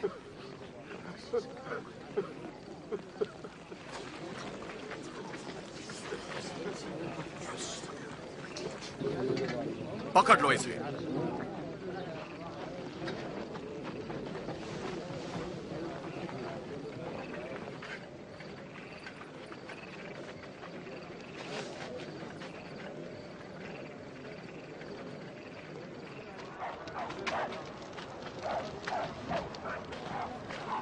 इस पे निगरानी रखो। तब सिपाही उन्हें पकड़कर आंगन में लाए और यहूदियों का राजा कहकर उनका ठट्टा करने लगे। अरे राजा के कपड़े तो देखो। बता, अब क्या होने वाला है? क्या तू हमें बचाएगा? ओ महाराज, क्या तू बचाएगा? ये मनुष्य भी यीशु के साथ था? बहन, मैं तो उसे जानता तक नहीं। मैंने दोनों को साथ देखा है।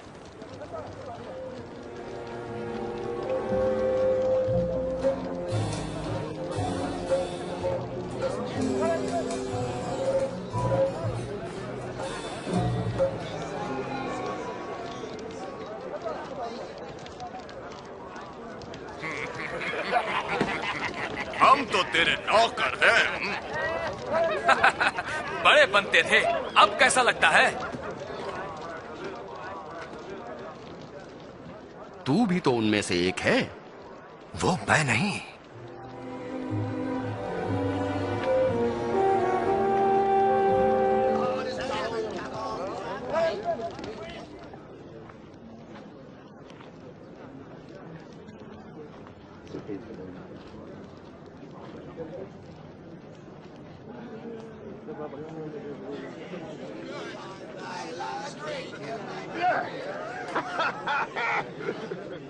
इसमें कोई शक नहीं कि ये मनुष्य यीशु के साथ था, क्योंकि ये भी गलील से ही है। अरे होगा। पता नहीं तुम किसके बारे में बात कर रहे हो।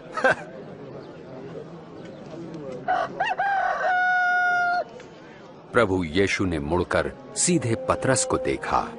तब पतरस को यीशु की वो बात याद आई कि आज मुर्गे की बांग देने से पहले तुम 3 बार मेरा इनकार करोगे।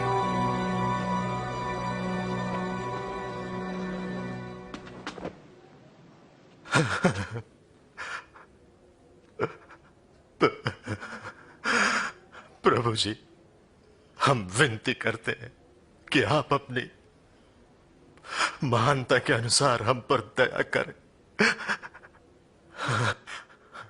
प्रभु, जब हमारे पूर्वजों ने आपका विरोध किया तब आप उनसे क्रोधित थे, फिर भी उनका नाश नहीं किया, परंतु क्षमा किया। आपने अपने प्रेम, वाचा तथा विश्वास योग्यता के कारण उन्हें क्षमा कर दिया।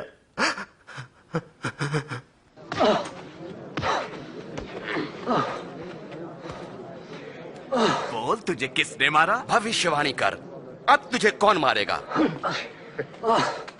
बस करो, ये सब बंद करो, इसे सभा के सामने ले आओ।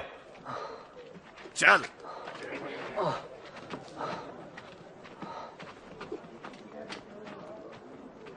प्रभु यीशु से पूछताछ के लिए धर्म गुरुओं ने एक सभा बुलाई।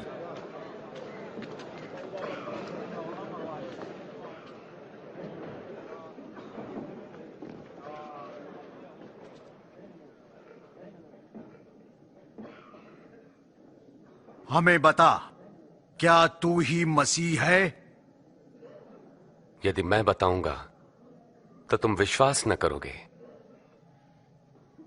यदि मैं तुमसे प्रश्न पूछूं तब तुम उत्तर न दे सकोगे।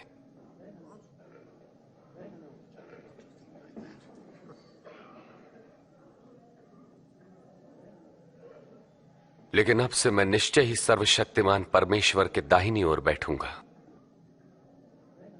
तो क्या तू परमेश्वर पुत्र है? हां, मैं हूं। किसने से ही कहने का अधिकार दिया है?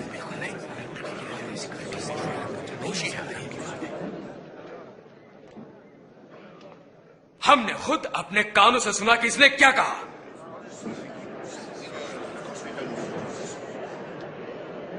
हम इसे पिलातुस के पास ले जाएंगे। हाँ, इसे ले चलो।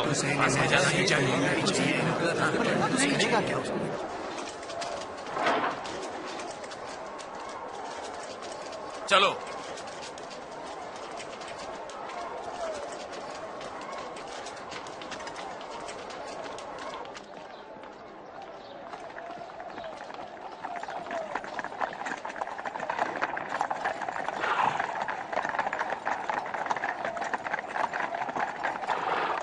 और वे प्रभु यीशु को क्रूर रोमी शासक पिलातुस के पास ले गए, जो हजारों को क्रूस पर चढ़ाने के लिए जिम्मेदार था।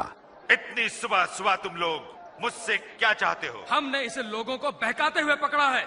इसने मंदिर के बाजार में खलबली मचा दी। इसकी सजा क्या होगी? इसे दंड दो। मैं इस मनुष्य में दंड देने योग्य कोई अपराध नहीं पाता। हमने इसे दोषी पाया। रोमी सम्राट को कर देने को मना करता है, मसीह होने का दावा करता है, और राजा भी।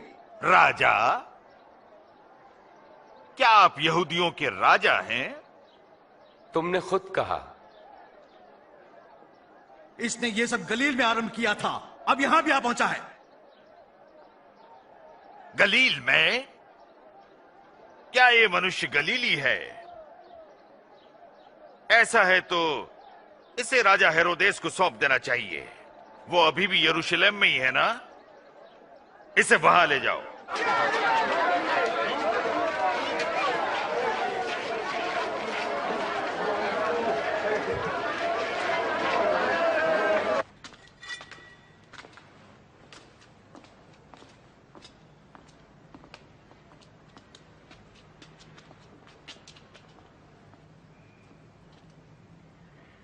तो अपने विषय में क्या कहते हो तुम?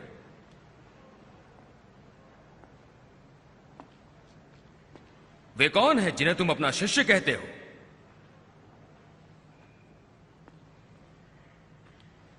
मैंने बहुतों से सुना है कि तुम आश्चर्य कर्म भी करते हो।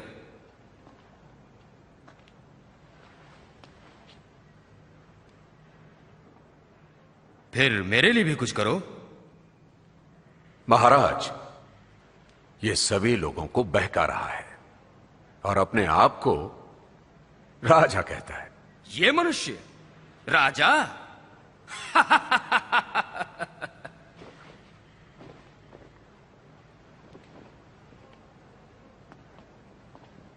महाराज, इसे खूब पीटो।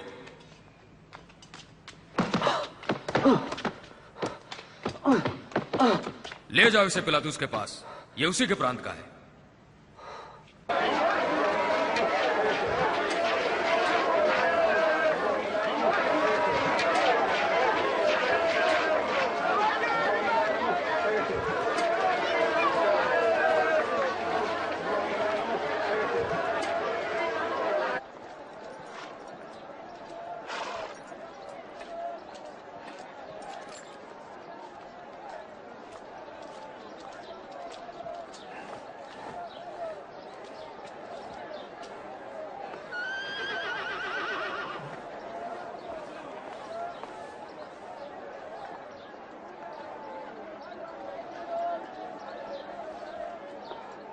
इस व्यक्ति ने मृत्युदंड के योग्य कोई अपराध नहीं किया।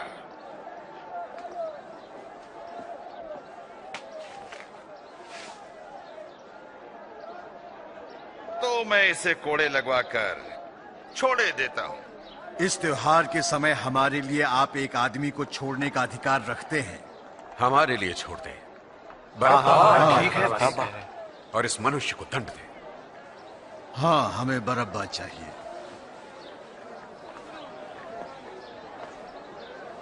इसे क्रूस पर चढ़ाओ। हाँ, इसे क्रूस पर चढ़ाओ। तुम इसे कोड़े लगाओ।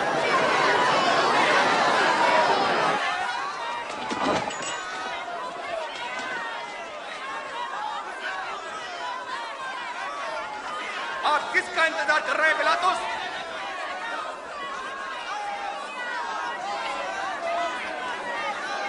ये यीशु है।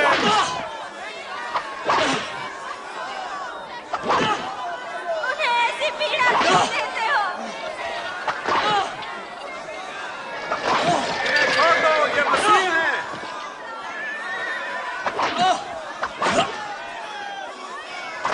ये निर्दोष है।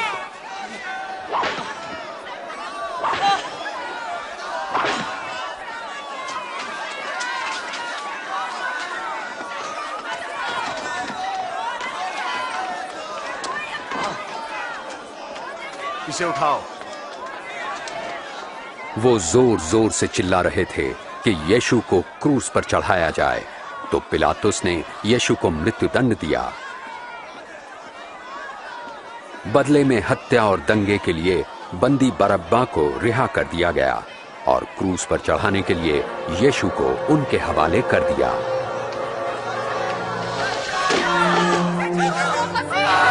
वापस जाओ, उससे दूर रहो, पीछे हटो, दूर रहो, उससे दूर रहो, पीछे हटो, पीछे हटो, पीछे हट जाओ, रास्ता खाली करो, हट जाओ, रास्ते में से हट जाओ। मैं जब उठो, उठ जाओ।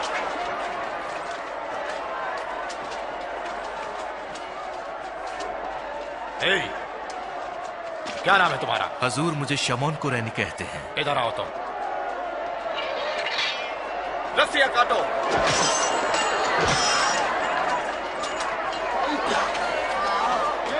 तुम इसे उठाओ, तुम आगे चलो।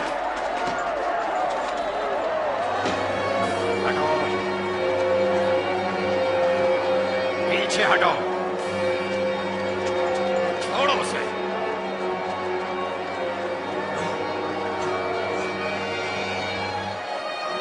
चलो आगे बढ़ते रहो।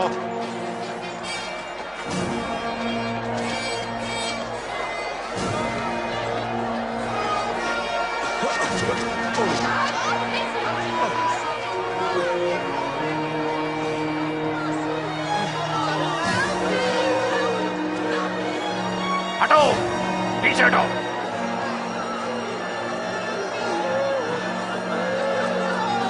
हटो पीछे।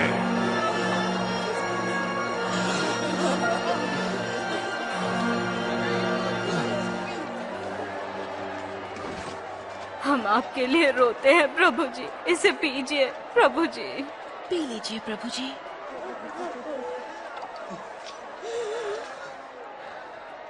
यरूशलेम की स्त्रियों, मेरे लिए नहीं, अपने और अपने बच्चों के लिए रो। जब ये लोग मेरे साथ ऐसा व्यवहार कर रहे हैं तो तुम्हारे साथ क्या कुछ ना होगा। परमेश्वर आपकी सहायता करे। हम आपके लिए प्रार्थना करेंगे।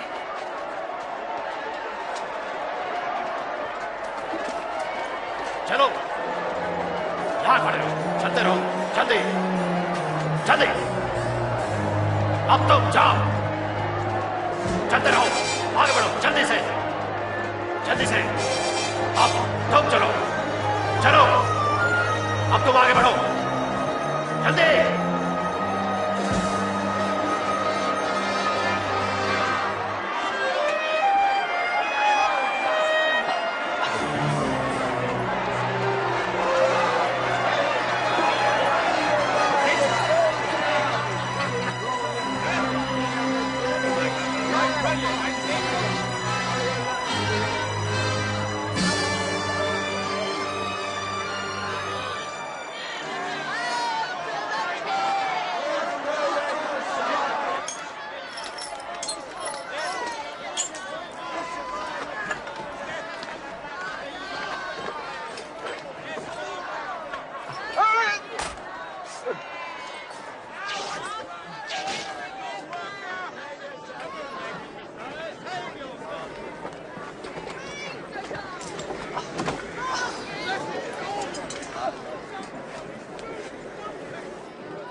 अपना काम करते रहो।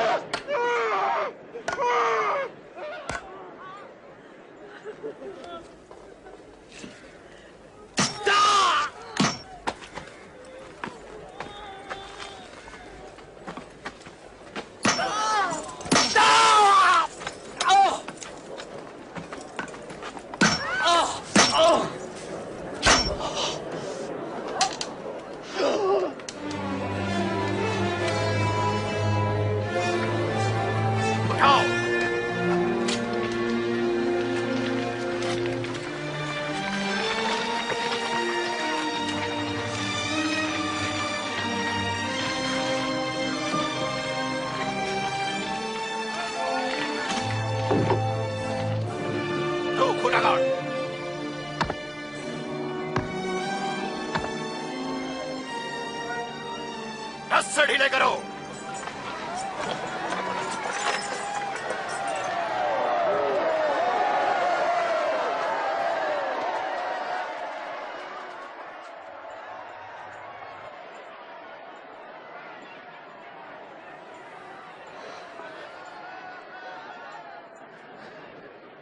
हे पिता, इन्हें क्षमा कर, ये नहीं जानते कि क्या करते हैं।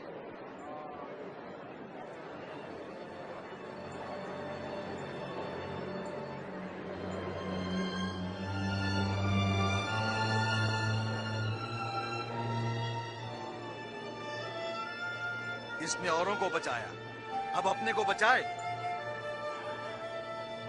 यदि तू मसीह है तो अपने आप को बचा। हाँ, क्रूस पर से उतरा। हमारे सामने भी एक आश्चर्य कर्म करे।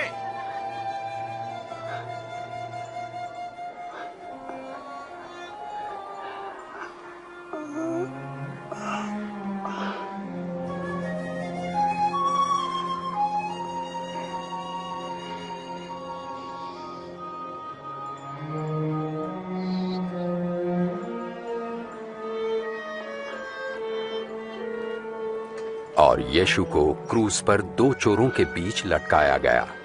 इस प्रकार परमेश्वर के भविष्यवक्ताओं द्वारा सैकड़ों वर्ष पूर्व की गई भविष्यवाणी पूरी हुई।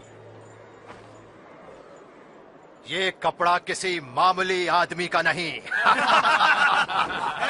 रहने दो, नहीं इसे मत फाड़ो, मैं बताता हूँ इसका क्या करें। चलो पर्चियां डालें। अच्छा, पर्ची डाल के देखते हैं। ये मेरा नंबर तो आया, देखो तो नंबर तो देख। अरे तुझे मिल गया, अब तू इसका क्या करेगा?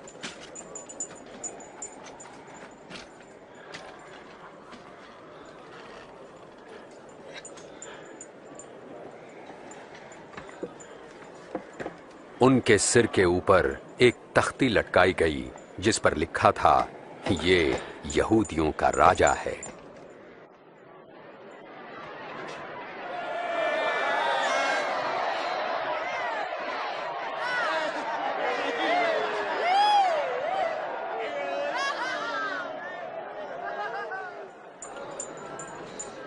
यदि तू यहूदियों का राजा है तो बचा ले अपने आप को।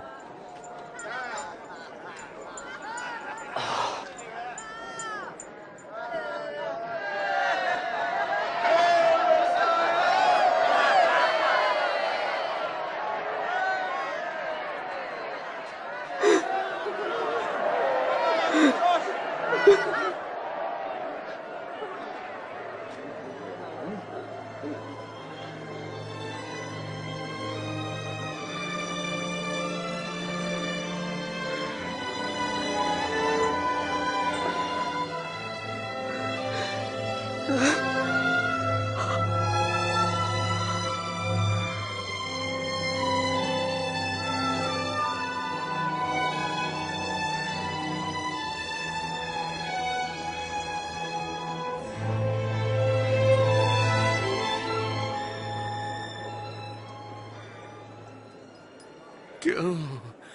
तू तो मसीह है ना? फिर हमें और अपने आप को बचा ले। क्या तुम परमेश्वर से नहीं डरते? उनको वही सजा मिल रही है जो हमें मिली, पर इनका तो कोई अपराध नहीं है।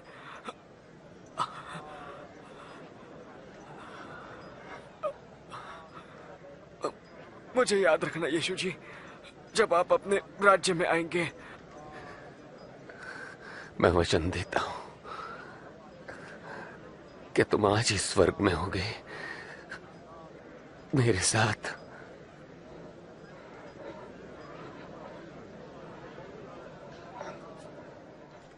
दोपहर हो चुकी थी और 3 घंटे तक सारे देश में अंधकार छाया रहा।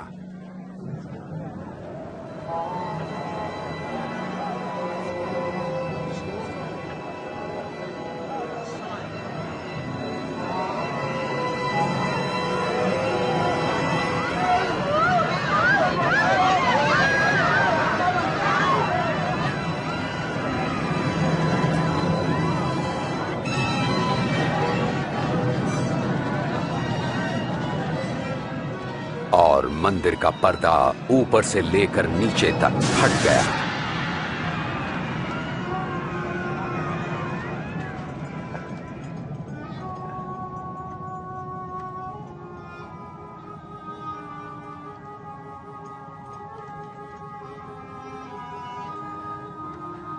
हे पिता,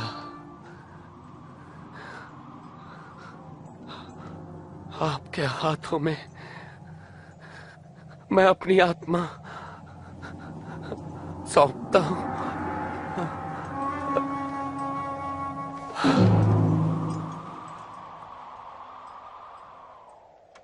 सैनिकों के सूबेदार ने ये देखकर परमेश्वर की बड़ाई करते हुए कहा, परमेश्वर की महिमा हो। निश्चय ही ये एक धर्मी मनुष्य थे।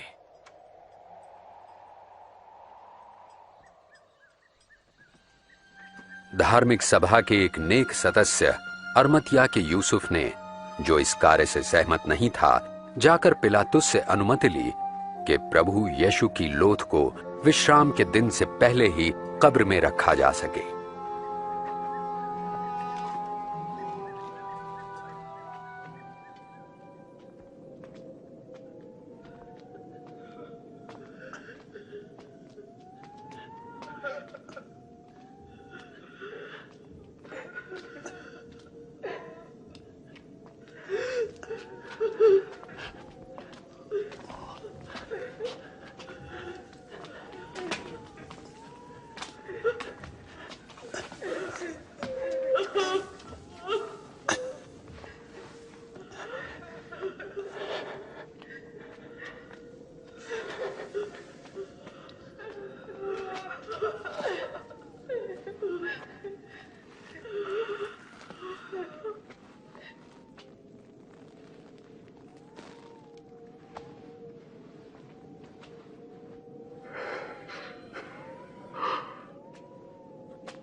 क्षमा कीजिए, हम प्रभु की लोथ के पीछे पीछे आ रहे थे।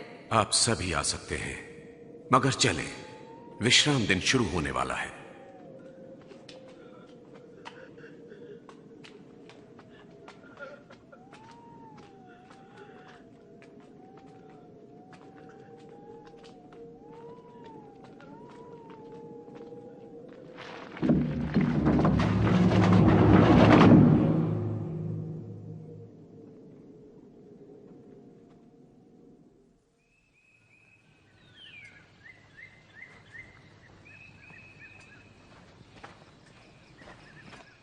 रविवार की सुबह तड़के ही स्त्रियां सुगंधित वस्तुएं तैयार करके कब्र पर आईं।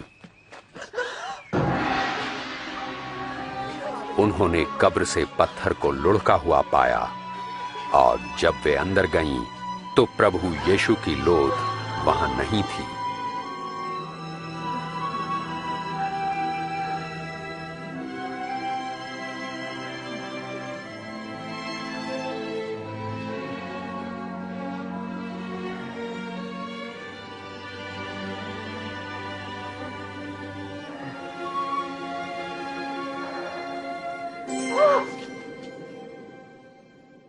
तुम जीवित को मरे हुओं में क्यों ढूंढती हो? वे यहां नहीं हैं पर जी उठे हैं। तुम्हें याद है कि गलील में उन्होंने क्या कहा था? वे पापियों के हाथ पकड़वाए जाएंगे, क्रूस पर चढ़ाए जाएंगे और तीसरे दिन जी उठेंगे।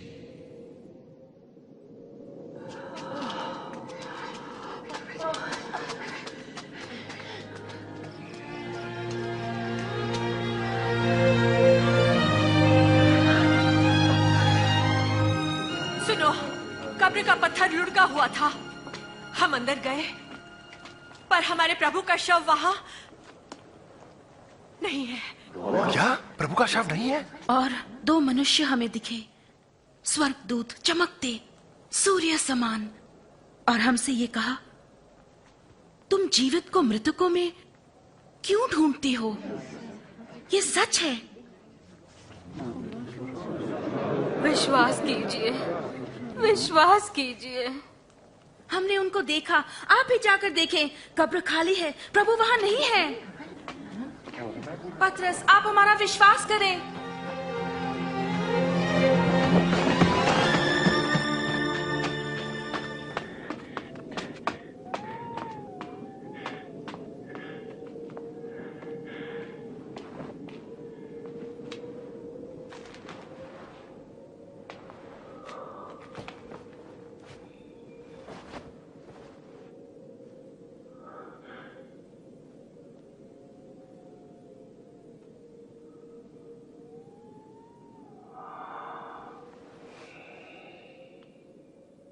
प्रभु यीशु दो शिष्यों पर प्रकट हुए और वे उत्साह भरे अपने साथियों के पास गए। प्रभु सच में जी उठे हैं, वे पतरस को दिखाई दिए। हम जब रास्ते में थे उन्हें नहीं पहचान सके, पर रोटी तोड़ने पर ही हमने उन्हें पहचाना। इम्माउस में वे वहां कैसे पहुंच गए?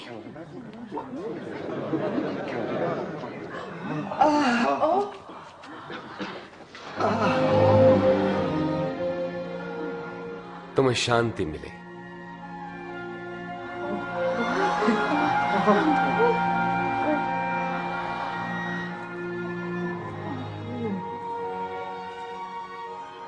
तुम क्यों इतनी चिंतित हो? तुम्हारे मन में शंका क्यों उठ रही है? देखो मेरे हाथ और मेरे पांव और जान लो कि ये मैं ही हूं।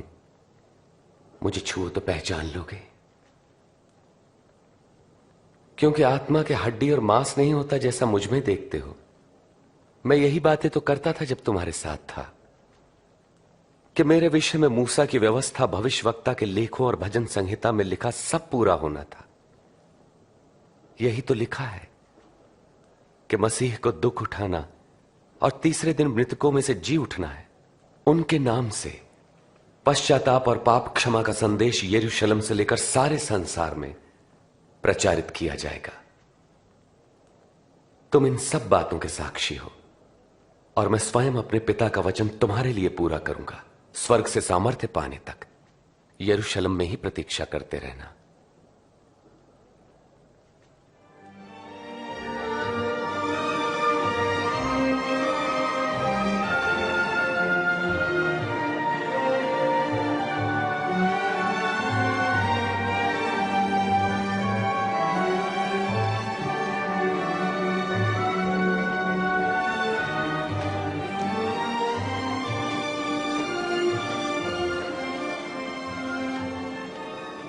परमेश्वर तुम्हारी रक्षा करें और आशीष दें। स्वर्ग और पृथ्वी का सारा अधिकार मुझे दिया गया है, इसलिए जाकर सब जातियों के लोगों को शिष्य बनाओ और उन्हें पिता, पुत्र और पवित्र आत्मा के नाम से बपतिस्मा दो और उन्हें सब बातें जो मैंने तुम्हें आज्ञा दी हैं मानना सिखाओ। और देखो मैं जगत के अंत तक सदैव तुम्हारे साथ हूं। आमीन।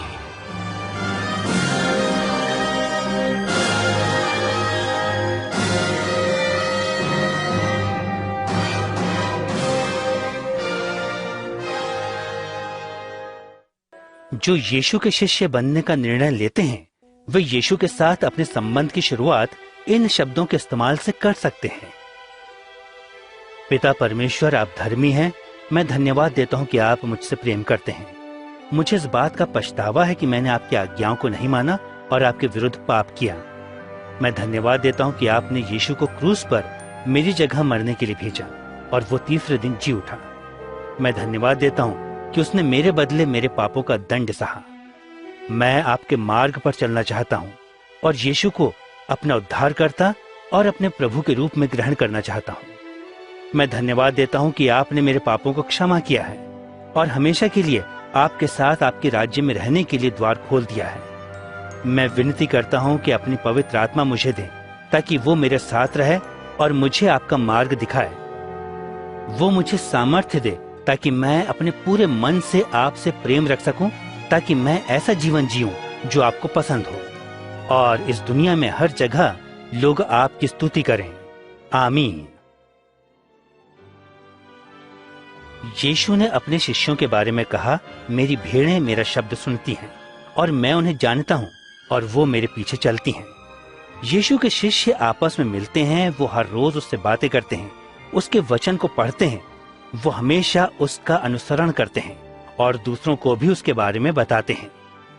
यीशु उनका मार्गदर्शन करता है और परमेश्वर के आत्मा के द्वारा जो उनके हृदय में रहता है उन्हें सामर्थ्य प्रदान करता है। हमेशा उस बात को अपने मन में याद रखें जो उसने स्वर्ग पर जाते समय कही थी। परमेश्वर ने मुझे स्वर्ग और पृथ्वी का अधिकार दिया है। विश्वास रखो, मैं हमेशा तुम्हारे साथ इस जगत के अंत तक हूं।